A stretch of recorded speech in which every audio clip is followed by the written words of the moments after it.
Very good morning. ಓ, ನಾನು ಇಂಗ್ಲೀಷ್ನಲ್ಲಿ ಹೇಳಬೇಕಿತ್ತು.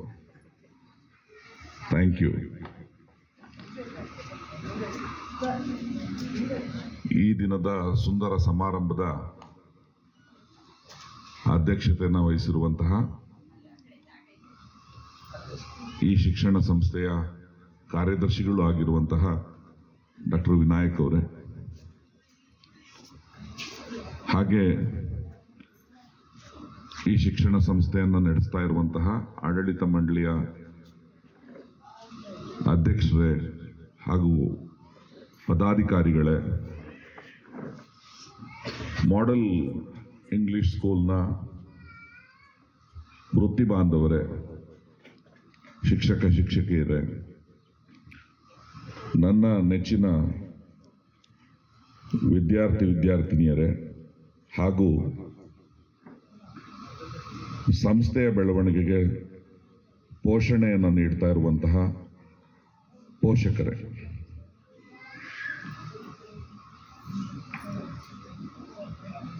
ನಾನೀಗ ಬಂದು ಸ್ವಲ್ಪ ಹೊತ್ತು ಕುತ್ಕೊಂಡು ನೋಡ್ತಾ ಇದ್ದಾಗ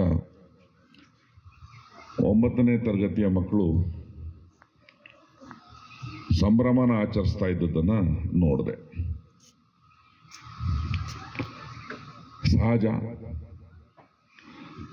ಒಂದು ಫೇರ್ವೆಲ್ ಅಂತ ಹೇಳಿ ಕೊಡುವಾಗ ಸಂಭ್ರಮ ಆಚರಿಸೋದು. ಆದರೆ ಆ ಸಂಭ್ರಮದ ಲಕ್ಷಣಗಳು ಕುಳಿತಿರೋರೆಲ್ಲರ ಮುಖದಲ್ಲೂ ಏನು ಕಾಣಿಸ್ತಾ ಇಲ್ಲ.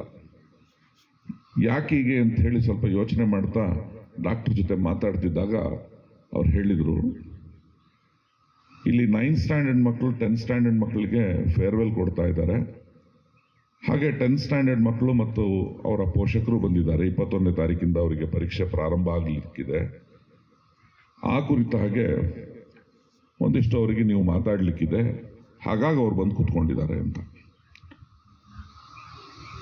ಸೊ ಯಾರ ಮುಖದಲ್ಲಿ ಒಂದು ಸಂಭ್ರಮ ಕಾಣಿಸ್ಲಿಲ್ವೋ ಪ್ರಾಯಶಃ ತಕ್ಷಣ ನನಗೆ ಅರ್ಥ ಮಾಡಿಕೊಂಡೆ, 10th ಸ್ಟ್ಯಾಂಡರ್ಡ್ನ ಮಕ್ಕಳಿರ್ಬೇಕು ಇವರು ಅಂತ. ಪರೀಕ್ಷೆ ಹತ್ರ ಇದೆ ಅಲ್ವಾ, ನಮ್ಮ ಯೋಚನೆ ನಮಗಾಗಿದೆ, ಇವೇನೋ ಡ್ಯಾನ್ಸ್ ಮಾಡ್ತಾವೆ ಅಂತ.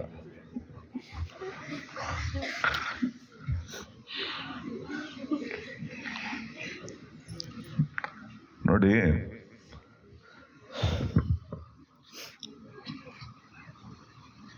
ಕೃಷ್ಣಂಗೆ ಅರ್ಜುನ ಕೇಳಿದ್ನಂತೆ, ದುಃಖದಲ್ಲಿದ್ದವರಿಗೆ, ಕಷ್ಟದಲ್ಲಿದ್ದವರಿಗೆ ಖುಷಿ ಆಗ್ಬೇಕು, ಖುಷಿಯಲ್ಲಿದ್ದವರಿಗೆ ದುಃಖ ಆಗ್ಬೇಕು ಅಂತ ಒಂದು ವಾಕ್ಯವನ್ನ ನೀನು ಹೇಳು ಅಂತ. ಏನ್ ಕೇಳಿದ್ದು ಅರ್ಜುನ ಕೃಷ್ಣಂಗೆ? ದುಃಖದಲ್ಲಿದ್ದವನಿಗೆ, ಕಷ್ಟದಲ್ಲಿದ್ದವನಿಗೆ ನೀನು ಹೇಳೋವಂಥ ವಾಕ್ಯ ಕೇಳಿಸ್ಕೊಳ್ತಿದ್ದಾಗೆ ಅವನಿಗೆ ಏನಾಗಬೇಕು? ದುಃಖ ಕಷ್ಟ ಎಲ್ಲ ಮರೆತುಬಿಟ್ಟು ಖುಷಿ ಆಗ್ಬೇಕು. ಖುಷಿಯಲ್ಲಿ ಸಂಭ್ರಮದಲ್ಲಿದ್ದವನಿಗೆ ನೀನು ಹೇಳಿದಂಥ ವಾಕ್ಯ ಕೇಳ್ತಿದ್ದ ಹಾಗೆ ಚಿಂತೆ ಶುರು ಆಗ್ಬೇಕು ಅಂತ ಒಂದು ವಾಕ್ಯವನ್ನು ಹೇಳು ಅಂತ ಕೃಷ್ಣ ಹೇಳಿದ್ನಂತೆ. ಆಯ್ತು ಅಂತೇಳಿ ಈ ಕ್ಷಣವು ಶಾಶ್ವತವಲ್ಲ ಅಂತ. ಏನಾಗುತ್ತೆ ನೋಡಿ, ಅದನ್ನ ಅರ್ಥೈಸ್ಕೊಂಡು, ದುಃಖದಲ್ಲಿದ್ದವನಿಗೆ, ಕಷ್ಟದಲ್ಲಿದ್ದವನಿಗೆ ಈ ಕ್ಷಣವು ಶಾಶ್ವತವಲ್ಲ ಅಂತಿದ್ದಂಗೆ ಎ ರೇ ಆಫ್ ಹೋಪ್, ಒಂದು ಆಶಾಭಾವ ಅವನಲ್ಲಿ ಮೂಡುತ್ತೆ, ಸಂತೋಷ ಶುರು ಆಗುತ್ತೆ. ಅದೇ ಕಷ್ಟದಲ್ಲಿದ್ದವನಿಗೆ ಆ ರೀತಿ ಅನಿಸಿದ್ರೆ, ಸಂಭ್ರಮದಲ್ಲಿದ್ದಂಥವನಿಗೆ, ಸಂತೋಷದಲ್ಲಿದ್ದಂಥವನಿಗೆ ಈ ಕ್ಷಣವು ಶಾಶ್ವತವಲ್ಲ ಕಣೋ ಅಂತ ಹೇಳ್ತಿದ್ದಂಗೆ ನನಗೆ ಯೋಚನೆ ಶುರು ಆಗ್ತದೆ, ಅಯ್ಯೋ ಹಂಗಾರೆ ಏನೋ ಕಾದಿದೆಯಾ ನನಗೆ ಅಂತ. ಸೊ ಎರಡೂ ಥರದ ವಿದ್ಯಾರ್ಥಿ ವಿದ್ಯಾರ್ಥಿನಿಯರು ಇಲ್ಲಿದ್ದೀರಿ. ಸಂಭ್ರಮ ಆಚರಿಸ್ತಾ ಇರೋರು ಇದ್ದೀರಿ, 21ನೇ ತಾರೀಕಿಂದ ಪರೀಕ್ಷೆ ಪ್ರಾರಂಭ ಆಗ್ತಾ ಇದೆ, ಹೆಂಗಪ್ಪ ಅಂತೇಳಿ ಯೋಚನೆ ಮಾಡ್ತಾ ಇರೋಂಥವ್ರು ಇದ್ದೀರಿ. ಈ ಥರ ಇಬ್ಬರನ್ನೂ ಒಟ್ಟಿಗೆ ಕೂರಿಸಿದಾಗ ಅವರಿಗೆ ಮಾತಾಡುವಂಥ ಒಂದು ಸದಾವಕಾಶ ನನಗೆ ಸಿಕ್ಕಿದೆ.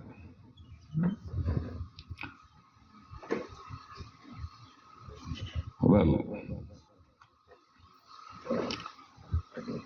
ಒಂದು ಪ್ರಶ್ನೆ ಕೇಳ್ತೀನಿ, ನನಗೆ ಪ್ರಾಮಾಣಿಕವಾಗಿ ಉತ್ತರ ಕೊಡಬೇಕು. 9th ಮಕ್ಕಳಾದರೂ ಉತ್ತರ ಕೊಡ್ಬೋದು, 10th ಮಕ್ಕಳಾದರೂ ಉತ್ತರ ಕೊಡ್ಬೋದು. ಸರ್, ನಮ್ಮ ಮನೆಯಲ್ಲಿ ಪ್ರೈಮರಿ ಸ್ಕೂಲ್ನಿಂದ ನನ್ನನ್ನು ತುಂಬ ಚೆನ್ನಾಗಿ ಮುದ್ದು ಮಾಡ್ತಾ ಬೆಳೆಸಿದ್ರು.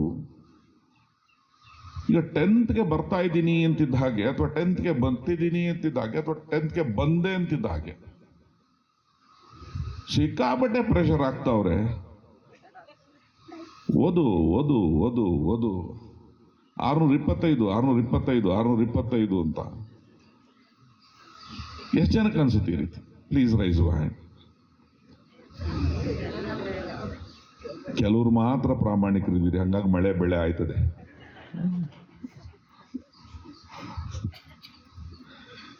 ಎಲ್ರ ಮನಸ್ಸಲ್ಲೂ ಅದೇ ರೀತಿ ಅನ್ಸೋದು. ಯಾಕೆ 10th ಇಷ್ಟೆಲ್ಲ ಪ್ರಾಮುಖ್ಯತೆ ಕೊಡ್ತಾರೆ? 10th ಮಾತ್ರ ಅಲ್ಲ, PUC ಹೋಗ್ತಿದ್ದ ಹಾಗೆ ಅಲ್ಲಿ ಮತ್ತೆ ಶುರು ಆಗುತ್ತೆ.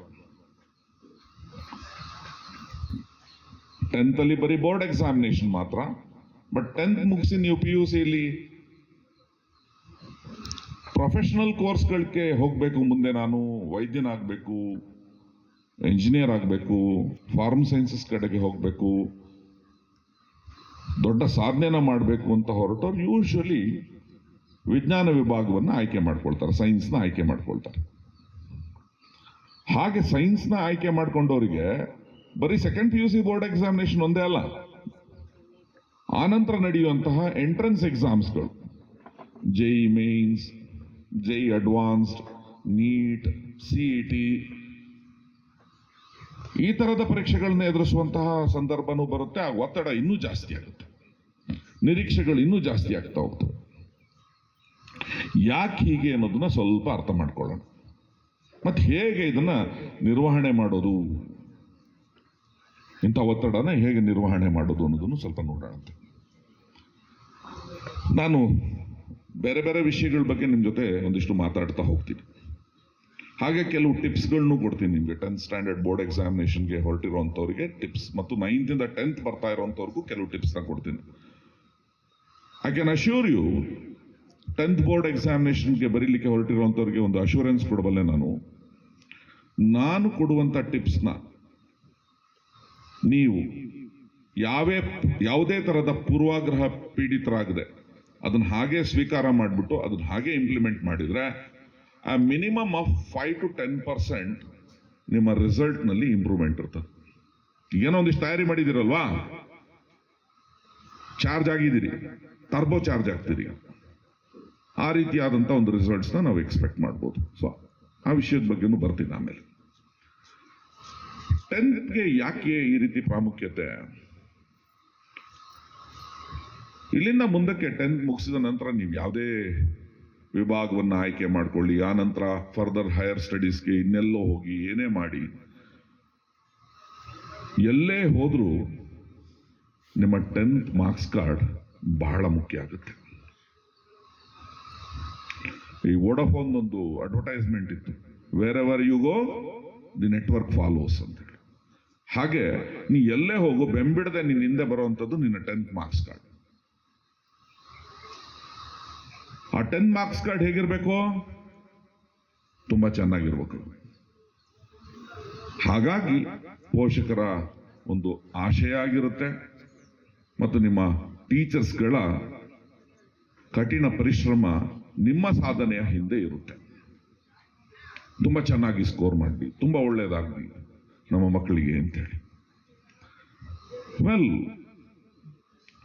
ಸರ್ ಹೇಳ್ತಾ ಇದ್ರು ಈಗ ಮಾತಾಡ್ತಾ, ಗ್ರಾಮಾಂತರ ಪ್ರದೇಶದಲ್ಲಿ ನಾವೊಂದು ಶಿಕ್ಷಣ ಸಂಸ್ಥೆಯನ್ನ ಮಾಡಿ ತುಂಬಾ ಪರಿಶ್ರಮ ಪಡ್ತಾ ಇದ್ದೇವೆ ಅಂತ. ಆ ಪರಿಶ್ರಮದ ಫಲವೇ ನಿಮಗಿಲ್ಲೆಲ್ಲ ಸವಲತ್ತು ಸೌಕರ್ಯಗಳು ಸಿಗಲಿಕ್ಕೆ ಕಾರಣ ಆಗಿರುವಂಥದ್ದು, ಈ ವ್ಯವಸ್ಥೆಯಲ್ಲಿ ನೀವು ರೂಪುಗೊಳ್ತಾ ಇರುವಂಥದ್ದು. ಬಟ್ ಜಗತ್ನಲ್ಲಿ ಎಲ್ರಿಗೂ ಈ ರೀತಿಯಾದಂತಹ ಸೌಕರ್ಯಗಳು ಸಿಗಲ್ಲ. ತುಂಬಾ ಕಷ್ಟಪಟ್ಟು ಮೇಲೆ ಬಂದಿರ್ತಾರೆ. ಯಾಕೆ ಕಷ್ಟಪಟ್ಟು ಮೇಲೆ ಬರಲಿಕ್ಕೆ ಸಾಧ್ಯ ಆಗಿರುತ್ತೆ ಅಂತ ಹೇಳಿದ್ರೆ, ಒಂದು ಪ್ಯಾಷನ್, ಸಾಧನೆ ಮಾಡಬೇಕು ಅನ್ನುವಂತಹ ಒಂದು ಪ್ಯಾಷನ್ ಒಳಗಡೆ ಕಿಡಿಯ ರೂಪದಲ್ಲಿ ಸದಾ ಉರಿತಾ ಇರುತ್ತೆ, ಜ್ವಾಲೆಯ ರೂಪದಲ್ಲಿ ಸದಾ ಉರಿತಾ ಇರುತ್ತೆ. ಅಂತಹ ವ್ಯಕ್ತಿಗಳನ್ನ ನೀವು ಜಗತ್ನಲ್ಲಿ ತುಂಬಾ ಜನನ ನೋಡ್ಬೋದು. ಒಂದು ಉದಾಹರಣೆ ಕೊಡ್ತೀನಿ.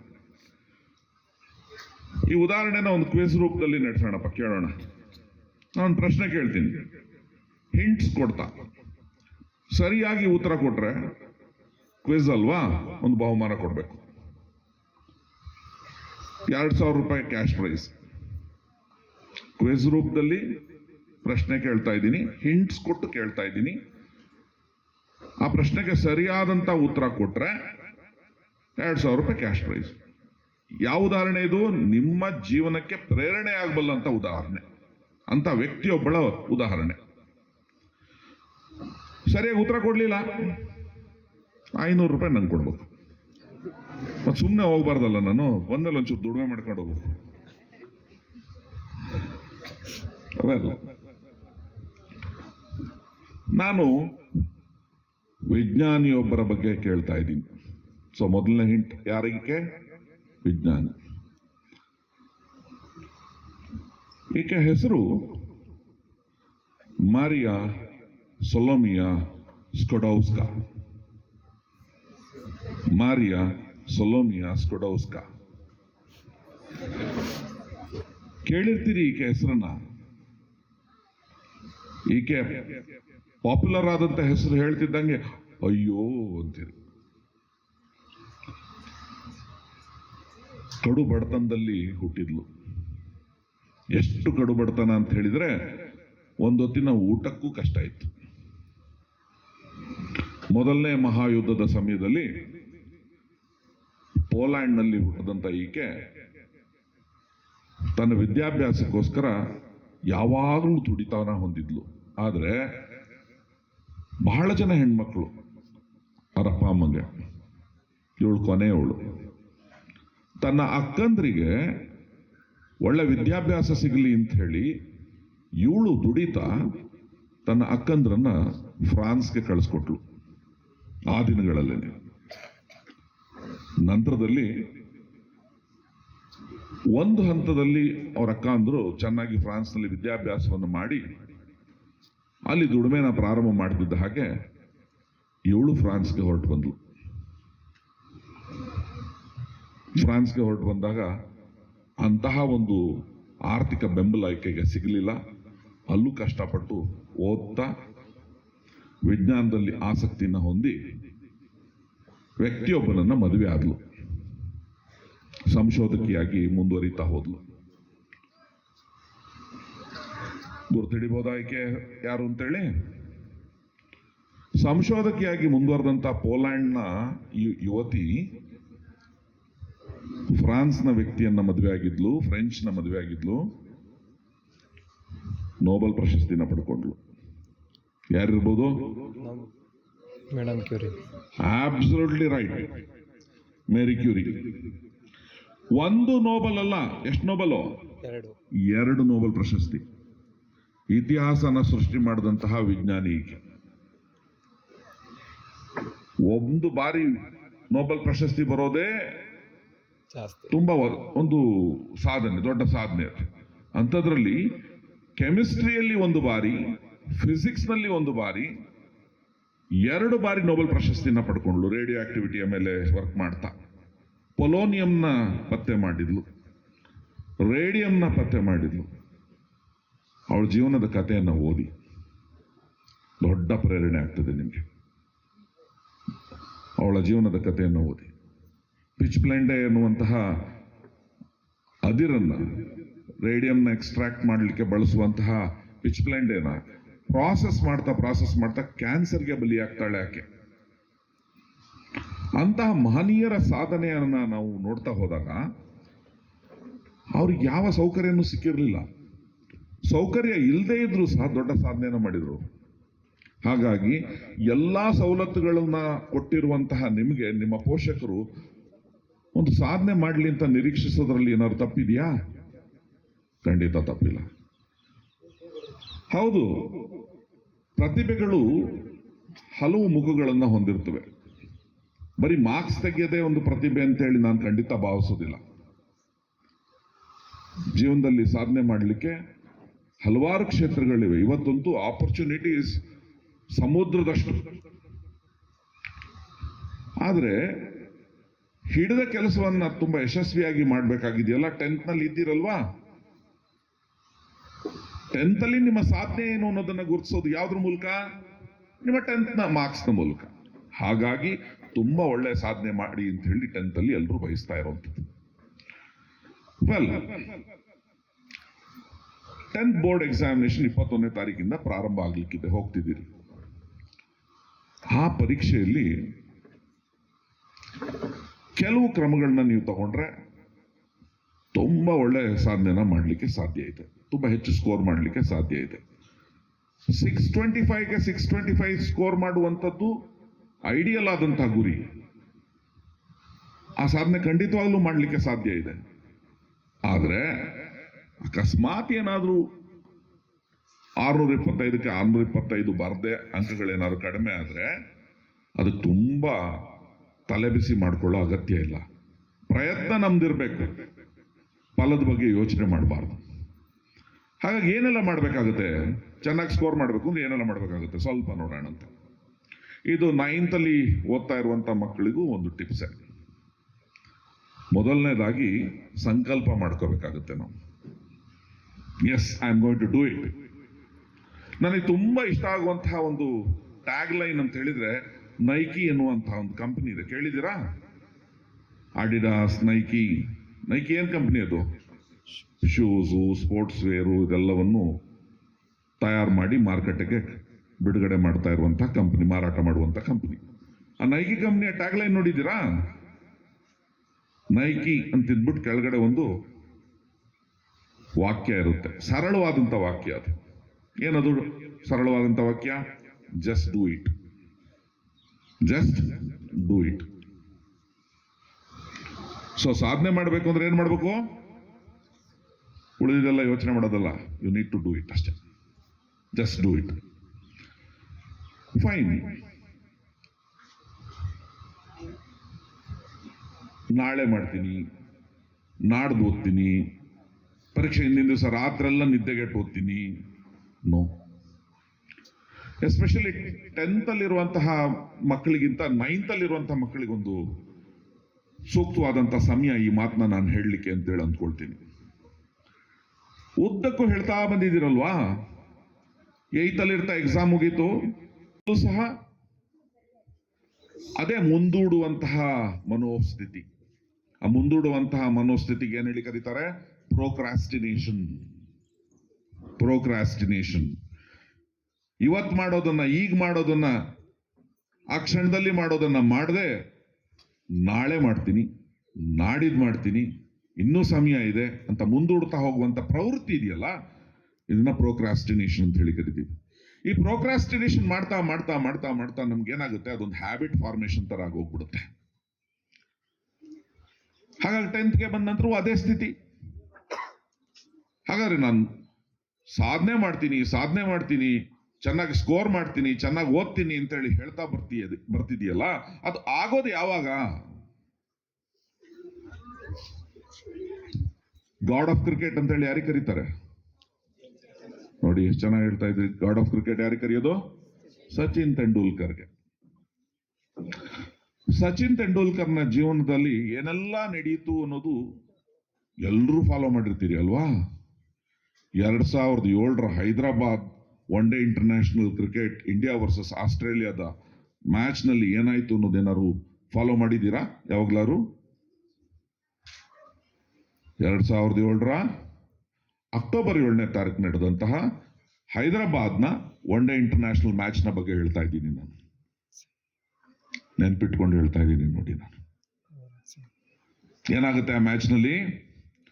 ಸಚಿನ್ ತೆಂಡೂಲ್ಕರ್ ತುಂಬಾ ಚೆನ್ನಾಗಿ ಆಟ ಆಡ್ತಾ ಇರ್ತಾರೆ. 43 ರನ್ ಹೊಡೆದಿದ್ದಾರೆ. ಇಂಡಿಯಾ ದೊಡ್ಡ ಭರವಸೆನ ಇಟ್ಕೊಂಡಿದೆ, ದೊಡ್ಡ ಮೊತ್ತವನ್ನ ನಾವು ಈ ಬಾರಿ ಮಾಡ್ತೇವೆ, ಅದರಲ್ಲಿ ಸಚಿನ್ ತೆಂಡೂಲ್ಕರ್ ಸೆಂಚುರಿ ಹೊಡಿತಾರೆ, ಸಚಿನ್ ತೆಂಡೂಲ್ಕರ್ನ ಒಂದು ಶತಕದ ದಾಖಲೆನೂ ಆಗುತ್ತೆ ಅಂತೆಲ್ಲ. 43 ರನ್ಗಳನ್ನ ಹೊಡೆದಿದ್ದಾಗ ಆಸ್ಟ್ರೇಲಿಯಾದ ಬೌಲರ್ ಬ್ರಾಡ್ ಹಾಗ್ ಔಟ್ ಮಾಡಿಬಿಡ್ತಾರೆ ಸಚಿನ್ ತೆಂಡೂಲ್ಕರ್ನ. ಕಲ್ಪನೆ ಮಾಡ್ಕೊಳ್ಳಿ, ಯೂಟ್ಯೂಬ್ನಲ್ಲಿ ವಿಡಿಯೋನು ಸಿಗುತ್ತೆ ನೋಡಿ. ಇಡೀ ಸ್ಟೇಡಿಯಂ ಸೈಲೆಂಟ್ ಆಗೋಗ್ಬಿಡುತ್ತೆ. ಯಾಕಂದ್ರೆ ಸಚಿನ್ ತೆಂಡೂಲ್ಕರ್ ಔಟ್ ಆದ ಅಂತ ಹೇಳಿದ್ರೆ ಇಂಡಿಯಾನೇ ಸೋಲ್ತು ಅನ್ನುವಂತಹ ಮನಸ್ಥಿತಿ. ಸಚಿನ್ ತೆಂಡೂಲ್ಕರ್ ತುಂಬಾ ಚೆನ್ನಾಗಿ ಸ್ಕೋರ್ ಮಾಡಿದ್ರೆ ಮಾತ್ರ ಇಂಡಿಯಾ ಗೆಲ್ಲುತ್ತೆ ಅನ್ನುವಂತಹ ಒಂದು ದಾಖಲೆನೂ ಇತ್ತು ಆ ದಿನಗಳಲ್ಲಿ. ಅಲ್ಲದೆ ಆಸ್ಟ್ರೇಲಿಯನ್ಸ್ಗಳು they are very famous for sledging. Do you know that? ಒಮ್ಮೆ ಏನಾದರೂ ಅವರು ಗೇಮ್ನಲ್ಲಿ ಡಾಮಿನೇಟ್ ಮಾಡೋದಕ್ಕೆ ಪ್ರಾರಂಭ ಮಾಡಿದ್ರು ಅಂದ್ರೆ ಎದುರಾಳಿ ತಂಡವನ್ನ ಗೇಲಿ ಮಾಡೋದು, ಹೀಯಾಳಿಸೋದು, ಕೆಟ್ಟದಾಗಿ ಅವರಿಗೆ ಬೈಯೋದು, ಇದೆಲ್ಲ ಮಾಡಿ ಅವ್ರನ್ನ ಮಾನಸಿಕವಾಗಿ ವೀಕ್ ಮಾಡಾಕ್ಬಿಡ್ತಾರೆ. ಆ ರೀತಿಯಾದಂಥ ಸ್ಥಿತಿ ಬಂದ್ಬಿಡುತ್ತೆ. ಬ್ರಾಡ್ ಹ್ಯಾಗ್ ಕುಣಿತಾನೆ, ಕುಪ್ಪಳಿಸ್ತಾನೆ, ಹೀಯಾಳಿಸ್ತಾನೆ. ಸಚಿನ್ ತೆಂಡೂಲ್ಕರ್ ಒಂದು ಮಾತಾಡಲ್ಲ, ನಿರ್ಗಮಿಸ್ತಾರೆ. ಆ ದಿನ ಮ್ಯಾಚ್ ಮುಗಿಯುತ್ತೆ, ಆಸ್ಟ್ರೇಲಿಯಾ ಗೆಲ್ಲುತ್ತೆ. ಯಾವ ರೀತಿ ಅನಿಸ್ತಾ ಇರ್ಬೋದು ಭಾರತದ ಕ್ರಿಕೆಟಿಗರಿಗೆ, ಭಾರತದ ಆಟಗಾರರಿಗೆ ಯೋಚನೆ ಮಾಡಿ. ಪ್ರೈಸ್ ಡಿಸ್ಟ್ರಿಬ್ಯೂಷನ್ ಸೆರೆಮನಿ, ಆ ದಿನದ ಬಹುಮಾನ ವಿತರಣೆ ಕಾರ್ಯಕ್ರಮ. ಬಹುಮಾನ ವಿತರಣೆ ಎಲ್ಲ ಆಟ ಮುಗಿದ್ಮೇಲೆ ಕರೆದು ಕೊಡ್ತಾ ಹೋಗ್ತಾರೆ. ಮ್ಯಾನ್ ಆಫ್ ದ ಮ್ಯಾಚ್ ಯಾರು, ಬೆಸ್ಟ್ ಬೌಲರ್ ಯಾರು, ಈ ರೀತಿ. ಹಾಗೆ ಕೊಡುವಾಗ ಬ್ರಾಡ್ ಹಾಗ್ ಬಾಲ್ ತಗೊಂಡು ಬರ್ತಾನೆ. ಯಾವ ಬಾಲ್? ಸಚಿನ್ ತೆಂಡೂಲ್ಕರ್ನ ಔಟ್ ಮಾಡಿದಂಥ ಬಾಲ್ ತಗೊಂಡು ಬಂದ್ಬಿಟ್ಟು ತೆಂಡೂಲ್ಕರ್ ಕೈ ಕೊಡ್ತಾನೆ, ಆಟೋಗ್ರಾಫ್ ಹಾಕುಂತ. ಉರಿ ಹೆಂಗ್ ಹತ್ಕೋಬೋದ್ಲ?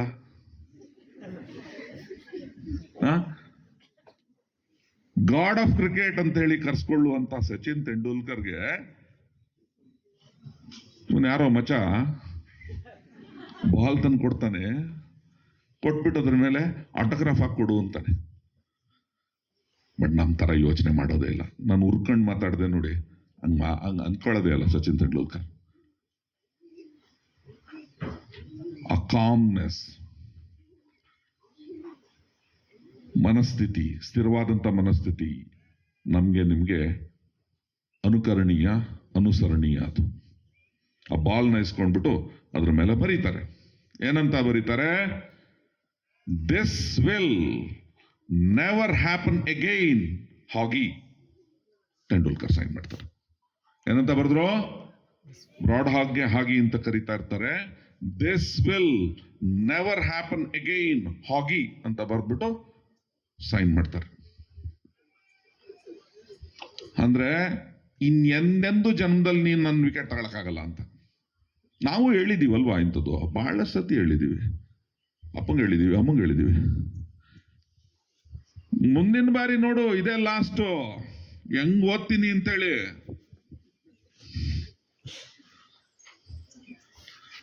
ಆ ಮೊಬೈಲ್ ವಿಚಾರದೊಳಗಡೆ ಏನಾರು ಹತ್ಕೊಂಡ್ಬಿಡ್ತು ಅಂದ್ರೆ ಅವಾಗ್ಲೂ ಹೇಳಿರ್ತೀವಿ, ಬಿಸಾಕ್ಬಿಟ್ಟು ಮುಟ್ಟಿದ್ರೆ ನೋಡು ಅಂತ.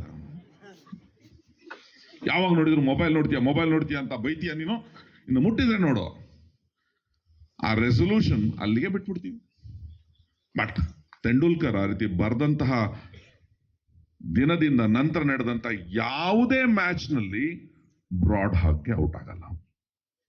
ಬ್ರಾಡ್ ಹಾಗ್ ಜನ್ಮದಲ್ಲಿ ವಿಕೆಟ್ ತಗೊಳಕ್ಕಾಗಲ್ಲ ಅಲ್ಲಿಂದ ಮುಂದಕ್ಕೆ, ಎಂಟೈರ್ ಕೆರಿಯರ್ನಲ್ಲಿ. ಅದು ನಮ್ಮಲ್ಲಿ ಮೂಡಬೇಕಾಗಿರುವಂತಹ ಒಂದು ರೆಸೊಲ್ಯೂಷನ್, ನಾವು ತೆಗೆದುಕೊಳ್ಬೇಕಾಗಿರುವಂತಹ ಒಂದು ನಿರ್ಣಯ. ಸೊ ಏನ್ ತೀರ್ಮಾನ ತಗೊಳ್ತೀರಿ? 9th ನಲ್ಲಿ ಇರುವಂತಹ ಮಕ್ಕಳು 10th ಗೆ ಬಂದಿದ್ದೀರಲ್ವಾ, ಹಿಂದೆ ಏನೆಲ್ಲ ಘಟಿಸಿದೆ, ಚೆನ್ನಾಗಿ ಓದ್ತೀನಿ ಅಂತ ಹೇಳಿ ಓದದೇ ಇರುವಂಥದ್ದು, ನಾಳೆ ಮಾಡ್ತೀನಿ ಅಂತ ಹೇಳ್ತಾ ಹೋಗ್ತಾ ಇರುವಂಥದ್ದು, ಅದು ಮತ್ತೆ ಇನ್ನೆಂದೂ ಆಗಲ್ಲ. ಯಾರಿಗೆ ಹೇಳ್ಬೇಕು? ಬ್ರಾಡ್ ಹಾಗಿಗಲ್ಲ, ನಿಮಗೆ ನೀವೇ ಹೇಳ್ಕೋಬೇಕು. ನಿಮ್ಮ ಆಟೋಗ್ರಾಫು ನಿಮಗೆ ನೀವೇ ಹಾಕೊಳ್ತಾ ಇರೋವಂಥದ್ದು. ವೆಲ್, ಆ ನಿರ್ಣಯ ತೆಗೆದುಕೊಂಡು 10th ಗೆ ಬನ್ನಿ ನೀವು. ಅದೇ ನಿರ್ಣಯ ತೆಗೆದುಕೊಂಡು 21ನೇ ತಾರೀಕಿಂದ ಪ್ರಾರಂಭ ಆಗುವಂತ ಎಕ್ಸಾಮಿನೇಷನ್ಗೆ ಹೋಗಿ. ಬಟ್ ಕೆಲವು ಟಿಪ್ಸ್ ಕೊಡ್ತೀನಿ ಅಂತ ಹೇಳಿದೆ ನೋಡಿ. ಪರೀಕ್ಷೆಗೆ ಹೊರಡ್ತೀರಿ. ನಾನು ನಮ್ಮೂರಲ್ಲೆಲ್ಲ ಒಂದು ಸೀನ್ ನೋಡ್ತೀನಿ. ಈ 10th ಬೋರ್ಡ್ ಎಕ್ಸಾಮಿನೇಷನ್ ಮತ್ತು PUC ಎಕ್ಸಾಮಿನೇಷನ್, ಎಂಟ್ರೆನ್ಸ್ ಎಕ್ಸಾಮಿನೇಷನ್ ಈ ತರ ಇದ್ದಾಗ ರಸ್ತೆಗಳಲ್ಲಿ ಒಂದು ಸೀನ್ ನನಗೆ ಕಂಡು ಬರುತ್ತೆ. ಎಷ್ಟೊತ್ತಿಗೆ ಪರೀಕ್ಷೆ? 10th ಪರೀಕ್ಷೆ ಎಷ್ಟೊತ್ತಿಗೆ ಪ್ರಾರಂಭ ಆಗುತ್ತೆ? ಪರೀಕ್ಷೆ ಇರುವ ದಿನ 10:15. 10 ಗಂಟೆಗೆ ಕ್ವಶನ್ ಪೇಪರ್ ಕೊಡ್ತಾರೆ, 10 ಕಾಲಿಗೆ ಆನ್ಸರ್ ಬುಕ್ಲೆಟ್ ಕೊಡ್ತಾರೆ. ಮೊದಲು ಕ್ವಶನ್ ಪೇಪರ್ ಕೊಡ್ತಾರೆ, ಆಮೇಲೆ ಆನ್ಸರ್ ಬುಕ್ಲೆಟ್ ಕೊಡ್ತಾರೆ. PUCಲೂ ಅಷ್ಟೇ. 9:40ಕ್ಕೆಲ್ಲ ಎಕ್ಸಾಮಿನೇಷನ್ ಸೆಂಟರ್ ಒಳಗಡೆ ಬಿಡ್ತಾರೆ. PUCಲಿ ಪ್ರಾಯಶಃ 10th ಅಲ್ಲೂ ಸಹ ಅದೇ ರೀತಿ ಇರುತ್ತೆ. ನಿಮ್ಗೆ ಸೂಚನೆಯನ್ನು ಕೊಡ್ತಾರೆ ಎಷ್ಟೊತ್ತಿಗೆ ಒಳಗಡೆ ಬಿಡ್ತಾರೆ ಅಂತೇಳಿ. ಅದಕ್ಕಿಂತ ಮುಂಚೆ ಒಂದು 15-20 ನಿಮಿಷ ಮುಂಚೆ ಎಕ್ಸಾಮಿನೇಷನ್ ಸೆಂಟರ್ಗೆ ಹೋಗೋದು ಪದ್ಧತಿ. ಹಾಗಾಗಿ 9:15 9:30 ಒಳಗಡೆ ನಾವು ಮಕ್ಕಳಿಗೆ ಎಕ್ಸಾಮಿನೇಷನ್ ಸೆಂಟರ್ಗೆ ಹೋಗಿ ಅಂತ ಹೇಳ್ತೀವಿ. ಬಸ್ಗಳಲ್ಲಿ ಕರ್ಕೊಂಡು ಹೋಗ್ಬಿಡುವಂತವ್ರಿಗೂ ಬಸ್ನಲ್ಲಿ ಕರ್ಕೊಂಡು ಹೋಗಿ ಬಿಡ್ತೀವಿ ಆ ಟೈಮ್ಗೆ. ಆಗ ಕಂಡು ಬರುವಂತಹ ಸೀನ್ ಇದು. ಅಭೂತಪೂರ್ವವಾದಂತಹ ದೃಶ್ಯ ಇದು. ಏನಪ್ಪ ಅಭೂತಪೂರ್ವವಾದಂತಹ ದೃಶ್ಯ ಅಂದ್ರೆ, ನಮ್ಮಲ್ಲಿ ಕೆಲವು ಪೇರೆಂಟ್ಸ್ಗಳು ನಾವೇ ಕರ್ಕೊಂಡು ಹೋಗ್ಬಿಡ್ತೀವಿ ಅಂತ ಬೈಕಲ್ಲಿ ಬೇರೆ ಬೇರೆ ವಾಹನಗಳಲ್ಲಿ ಕರ್ಕೊಂಡು ಹೋಗ್ತಿರ್ತಾರೆ. ಹಿಂಗಡೆ ಕುತ್ಕೊಂಡಿರುವಂತಹ ಹುಡುಗ ಅಥವಾ ಹುಡುಗಿ 10th ಅಥವಾ 2nd PUC ಎಕ್ಸಾಮಿನೇಷನ್ ಬರೀಲಿಕ್ಕೆ ಹೊರಟಿರುವಂತಹ ಮಗು ಪುಸ್ತಕ ಹಿಡ್ಕೊಂಡು ತಿರುಗಿಸ್ತಾ ಇರುತ್ತೆ. ಎಂತ ಸೀನ್ ಅಲ್ವಾ? ಪುಟಗಳನ್ನ ತಿರುಗಿಸೋದು, ಅಲ್ಲಿ ಓದ್ತಾ ಹೋಗೋದು. ಅದು ಸಾಲದು ಅನ್ನೋದಕ್ಕೆ ಎಕ್ಸಾಮಿನೇಷನ್ ಹಾಲ್ ಹತ್ರ ಹೋದಾಗ, ಅಲ್ಲಿ ಎಕ್ಸಾಮಿನೇಷನ್ ಸೆಂಟರ್ ಹತ್ರ ಹೋದಾಗ ಅಲ್ಲಿ ಮತ್ತೆ ಪುಟಗಳನ್ನ ತಿರುಗಿಸ್ತಾ ಓದೋದು. ಪ್ರಾಮಾಣಿಕವಾಗಿ ಪ್ರಶ್ನೆ ಹಾಕೊಂಡು ಉತ್ತರ ಕೊಡಿ. ಪರೀಕ್ಷಾ ಕೇಂದ್ರದ ಬಳಿ, ಎಕ್ಸಾಮಿನೇಷನ್ ಸೆಂಟರ್ನ ಬಳಿ ಹೋಗಿ ಆ ರೀತಿ ಆತಂಕದಲ್ಲಿ ಪುಟಗಳನ್ನ ತಿರುಗಿಸ್ತಾ ನಾನೇನೋ ಮತ್ತೊಂದು ಕೊನೆ ಗಳಿಗೆಯಲ್ಲಿ ರಿವಿಷನ್ ಮಾಡ್ಕೊಂಡ್ಬಿಡ್ತೀನಿ, ನೋಡ್ಕೊಂಡ್ಬಿಡ್ತೀನಿ ಅಂತೇಳಿ ಗಡಿಬಿಡಿ ಮಾಡ್ಕೊಳ್ತಾ ಹೋಗ್ತಿರಲ್ಲ, ಅದು ನಿಮ್ಮ ರಿಸಲ್ಟ್ಸ್ಗೆ ಅನುಕೂಲ ಆಗುತ್ತಾ? ಆಗೋದಿಲ್ಲ. ಆತಂಕನ ಜಾಸ್ತಿ ಮಾಡುತ್ತೆ. ಆತಂಕ ಜಾಸ್ತಿ ಆದಾಗ ಏನಾಗುತ್ತೆ? ಅನಾಹುತ ಆಗುತ್ತೆ. ಆಂಗ್ಸೈಟಿ ಜಾಸ್ತಿ ಇದ್ದಾಗಲೇ ತಪ್ಪುಗಳಾಗೋದು. ಹಾಗಾದ್ರೆ ಆ ಕೆಲಸ ಮಾಡ್ತೀರಾ? Don't do it. ಮನೆಯಿಂದ ಹೊರಡುವಾಗ ಪರೀಕ್ಷೆ ಬರೀಲಿಕ್ಕೆ ಏನೆಲ್ಲ ಪರಿಕರಗಳು ಬೇಕು, pen, pencil, scale, eraser, sharpener, ಈ ತರದವೆಲ್ಲ ಏನೆಲ್ಲ ಬೇಕು ಅವೆಲ್ಲ ತಗೊಂಡೋಗಿ. ಅಡ್ಮಿಷನ್ ಟಿಕೆಟ್ ತಗೊಂಡೋಗಿ. ಈವನ್ ಯಾವುದೇ ರೀತಿ ಬರಹಗಳಿಲ್ಲದೆ ಇರುವಂತಹ ಕ್ಲಿಪ್ ಬೋರ್ಡ್ನ ತೆಗೆದುಕೊಂಡು ಹೋಗ್ಲಿಕ್ಕೆ ಅವಕಾಶ ಇದೆ, ತಗೊಂಡೋಗಿ. ಬಟ್ ಟೆಕ್ಸ್ಟ್ ಬುಕ್ಸ್ಗಳನ್ನ, ನೋಟ್ಸ್ಗಳನ್ನ ಕೊನೆ ಹಂತದಲ್ಲಿ ಏನೋ ಓದ್ತೀನಿ ಅಂತ ಹೇಳಿ ಅಂದ್ಕೊಳ್ಳುವಂಥದ್ದನ್ನ ಖಂಡಿತವಾಗ್ಲೂ ತಗೊಂಡೋಗ್ಬೇಡಿ, ಬಿಟ್ಟೋಗ್ಬಿಡಿ. ಇದು ಮೊದಲನೇ ಸೂಚನೆ ನಾನು ಕೊಡುವಂಥದ್ದು. ಎರಡನೇ ಸೂಚನೆ ಏನಪ್ಪಾ ಅಂತ ಹೇಳಿದ್ರೆ, ಎಕ್ಸಾಮಿನೇಷನ್ ಸೆಂಟರ್ಗೆ ಹೋದಾಗ ಅಲ್ಲೊಂದಿಷ್ಟು ಡಿಸ್ಕಷನ್ಸ್ಗಳು ನಡೆಯುತ್ತೆ. ನಿನ್ ಫ್ರೆಂಡ್ ಕೇಳ್ತಾನೆ, ಡ್ಯೂಡ್ ಇದು ಬರುತ್ತೆ ಕಣೋ, ಓದಿದ್ಯಾ? ಅಥವಾ ನಿಮ್ ಫ್ರೆಂಡ್ ಕೇಳ್ತಾಳೆ, ಅದು ನಮ್ಮಲ್ಲಿ ಸ್ವಲ್ಪ ಉಲ್ಟಾ ಮಾತಾಡೋದು ಜಾಸ್ತಿ, ನಮ್ಮೂರ್ ಕಡೆ ಎಲ್ಲ. ಹುಡುಗರು ಮಾತಾಡ್ತಾ ಮಚಿ ಅಂತ ಮಾತಾಡ್ತವೆ, ಹುಡುಗರು ಮಾತಾಡ್ತಾ ಅಲ್ಲ ಹುಡುಗಿಯರು ಮಾತಾಡ್ತಾ ಮಚ ಅಂತ ಮಾತಾಡ್ತವೆ. ಅವ್ರಗಳ ಭಾಷೆ, ಸ್ನೇಹಿತರನ್ನ ಅಡ್ರೆಸ್ ಮಾಡುವಂಥದ್ದು. ಮಚಿ ಇದು ಬಂದೇ ಬರುತ್ತೆ ಕಣೋ, ನಿನ್ನೆ ರಾತ್ರಿ ಯಾರೋ ಹೇಳಿದ್ರು ಕಣೋ ಇಂಪಾರ್ಟೆಂಟ್ ಅಂತ ಹೇಳಿ, ವಾಟ್ಸಪ್ ಅಲ್ಲಿ ಬಂದಿತ್ತು ಕಣೋ, ವಾಟ್ಸಪ್ ಯೂನಿವರ್ಸಿಟಿ ಅದ್ರಲ್ಲಿ ಬಂದಿತ್ತು ಅಂತ. ಸಿ, ನಿಜವಾದ ಆತಂಕವಾದಿಗಳವ್ರು. ಯಾರಿಂದ ದೂರ ಇರ್ಬೇಕು ನೀವೀಗ? ಆತಂಕವಾದಿಗಳಿಂದ. ಇಂತಹ ಡಿಸ್ಕಷನ್ಸ್ ನ ಯಾರು ಮಾಡ್ತಾರೋ ಅವರಿಂದ ದೂರ ಇರ್ಬೇಕು. ಅಂಥದ್ದೇನಾದ್ರೂ ಅದ್ ಕೇಳ್ತಾನೆ ಇದ್ ಕೇಳ್ತಾನೆ ಅಂತ ಹೇಳಿ ಹೇಳೋದಕ್ಕೆ ಬಂದಾಗ ಅದು ಎಗೈನ್ ನಿಮ್ಮಲ್ಲಿ ಆತಂಕನ ಉಂಟು ಮಾಡುತ್ತೆ. ಓದಿದ್ರು ನನಗೇನೋ ಓದಿದೀನೋ ಇಲ್ಲೋ ಅಂತ ಕನ್ಫ್ಯೂಷನ್ ಶುರು ಮಾಡುತ್ತೆ. ನಿಮ್ಮ ಆತ್ಮಸ್ಥೈರ್ಯವನ್ನ ಕುಸಿಯೋ ರೀತಿಯಲ್ಲೂ ಮಾಡುವಂತ ಸಾಧ್ಯತೆ ಇರುತ್ತೆ. ಹಾಗಾಗಿ ಅಂತಹ ಆತಂಕವಾದಿಗಳಿಂದ ದೂರ ಇರಿ. ಅಂತಹ ಆತಂಕ ಉಂಟು ಮಾಡುವಂತಹ ಚರ್ಚೆಗಳಿಂದ ದೂರ ಇರಿ. ಹಾಗೇನಾರು ಯಾರು ಹೇಳಕ್ ಬಂದ್ರೆ, ಹೌದು ಕಣ ಅದು ಓದಿದ್ದೀನಿ, ಇನ್ನೊಂದು ಕಣ ಅಂತ ನೀವೇ ಒಂದು ಹೆದರ್ಸಿ ಓಡಿಸ್ಬಿಟ್ಟಿರ್ತಾರೆ. ಬೇಡ ಅಂತ ಡಿಸ್ಕಷನ್ಸ್ಗಳು. ಇದು ಎರಡನೇ ಸೂಚನೆ ನಾನು ಕೊಡುವಂಥದ್ದು ನಿಮ್ಗೆ. ಫೈನ್. ಇದಾದ ನಂತರ ನೀವು ಎಕ್ಸಾಮಿನೇಷನ್ ಹಾಲ್ ಒಳಗಡೆ ಎಂಟರ್ ಆಗ್ತೀರಿ, ಎಲ್ಲ ಆಗುತ್ತೆ. ಅಲ್ಲಿ ಎಕ್ಸಾಮಿನೇಷನ್ ಹಾಲ್ ಒಳಗಡೆ ಎಂಟರ್ ಆದ ನಂತರ ನೋಡಿ, ವೆಬ್ ಕಾಸ್ಟಿಂಗ್ ನಡೀತಾ ಇದೆ. ಹೋದ ವರ್ಷದಿಂದ ತುಂಬಾ ಸೀರಿಯಸ್ ಆಗಿ ಮಾಡ್ತಾ ಇದ್ದಾರೆ. ನನ್ನ ಕಾಲೇಜು ಸಹ ಎಕ್ಸಾಮಿನೇಷನ್ ಸೆಂಟರ್ ಬೇರೆ ಸ್ಟೂಡೆಂಟ್ಸ್ಗಳು ಬಂದು ಎಕ್ಸಾಮ್ ಬರೀತಾರೆ, ನಮ್ಮ ಸ್ಟೂಡೆಂಟ್ಸ್ ಬೇರೆ ಕಡೆ ಹೋಗಿ ಬರೀಬೇಕು, ಆ ರೀತಿ ಇರುತ್ತೆ. ನಿಮ್ಮಲ್ಲಿ ಯಾವ್ದು ಎಕ್ಸಾಮಿನೇಷನ್ ಸೆಂಟರ್ ಅನ್ನೋದನ್ನ ನಿಮ್ಮ ಟೀಚರ್ಸ್ಗಳು ಹೇಳಿರ್ತಾರೆ. ಎಲ್ಲ ವೆಬ್ ಕ್ಯಾಮ್ಗಳ ಮೂಲಕ ಕಂಟ್ರೋಲ್ ರೂಮ್ ನಲ್ಲಿ ಅಬ್ಸರ್ವ್ ಮಾಡ್ತಾ ಹೋಗ್ತಾರೆ. ವೆಬ್ ಕಾಸ್ಟಿಂಗ್ ಅಂತ ಹೇಳಿ ಕರಿತೀವಿ ಅದನ್ನ. ಇನ್ವಿಜಿಲೇಟರ್ ಮಾತ್ರ ಅಲ್ಲ, ಸ್ಕ್ವಾಡ್ ಮಾತ್ರ ಅಲ್ಲ, ಸಿಟ್ಟಿಂಗ್ ಸ್ಕ್ವಾಡು ಹಾಕಿರ್ತಾರೆ, ಜೊತೆಗೆ ವೆಬ್ ಕಾಸ್ಟಿಂಗ್ ನಲ್ಲೂ ಅಬ್ಸರ್ವ್ ಮಾಡ್ತಾ ಇರ್ತಾರೆ. ವೆಬ್ ಕಾಸ್ಟಿಂಗ್ ನಲ್ಲಿ ಪ್ರತಿಯೊಂದು ಮೂವ್ಮೆಂಟ್ ಪ್ರತಿ ರೂಮ್ ನಲ್ಲಿ ನಡೀತಾ ಇರೋದನ್ನ ಅಬ್ಸರ್ವ್ ಮಾಡ್ತಾ ಹೋದಾಗ ಸಣ್ಣ ಪುಟ್ಟ ವ್ಯತ್ಯಾಸ ಆದ್ರೂ ತಕ್ಷಣ ಆ ಎಕ್ಸಾಮಿನೇಷನ್ ಸೆಂಟರ್ಗೆ ಕಾಲ್ ಬರುತ್ತೆ, ಸೂಪರ್ಡೆಂಟ್ಗೆ, ಚೀಫ್ ಸೂಪರ್ಡೆಂಟ್ಗೆ, ಇಂಥ ರೂಮ್ ನಲ್ಲಿ ಇಂಥ ಬೆಂಚ್ ಅಲ್ಲಿ ಇಂಥ ಕಡೆ ಕೂತ್ಕೊಂಡಿರುವಂತ ಇಂಥ ವಿದ್ಯಾರ್ಥಿ ಏನೋ ಅನುಮಾನಾಸ್ಪದವಾದಂತ ನಡವಳಿಕೆಗಳನ್ನ ತೋರಿಸ್ತಾ ಇದ್ದಾನೆ, ಚೆಕ್ ಮಾಡಿ. ಕೆಟ್ಟದಾಗುತ್ತೆ.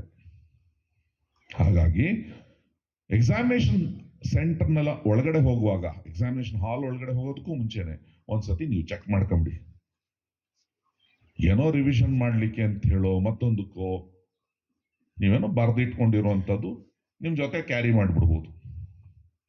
ಅಂಥದ್ದೇನಾದ್ರು ಇದ್ರೆ ತೆಗೆದಲ್ಲೇ ಹೊರಗಡೆ ಹಾಕಿ ಹೋಗಿ.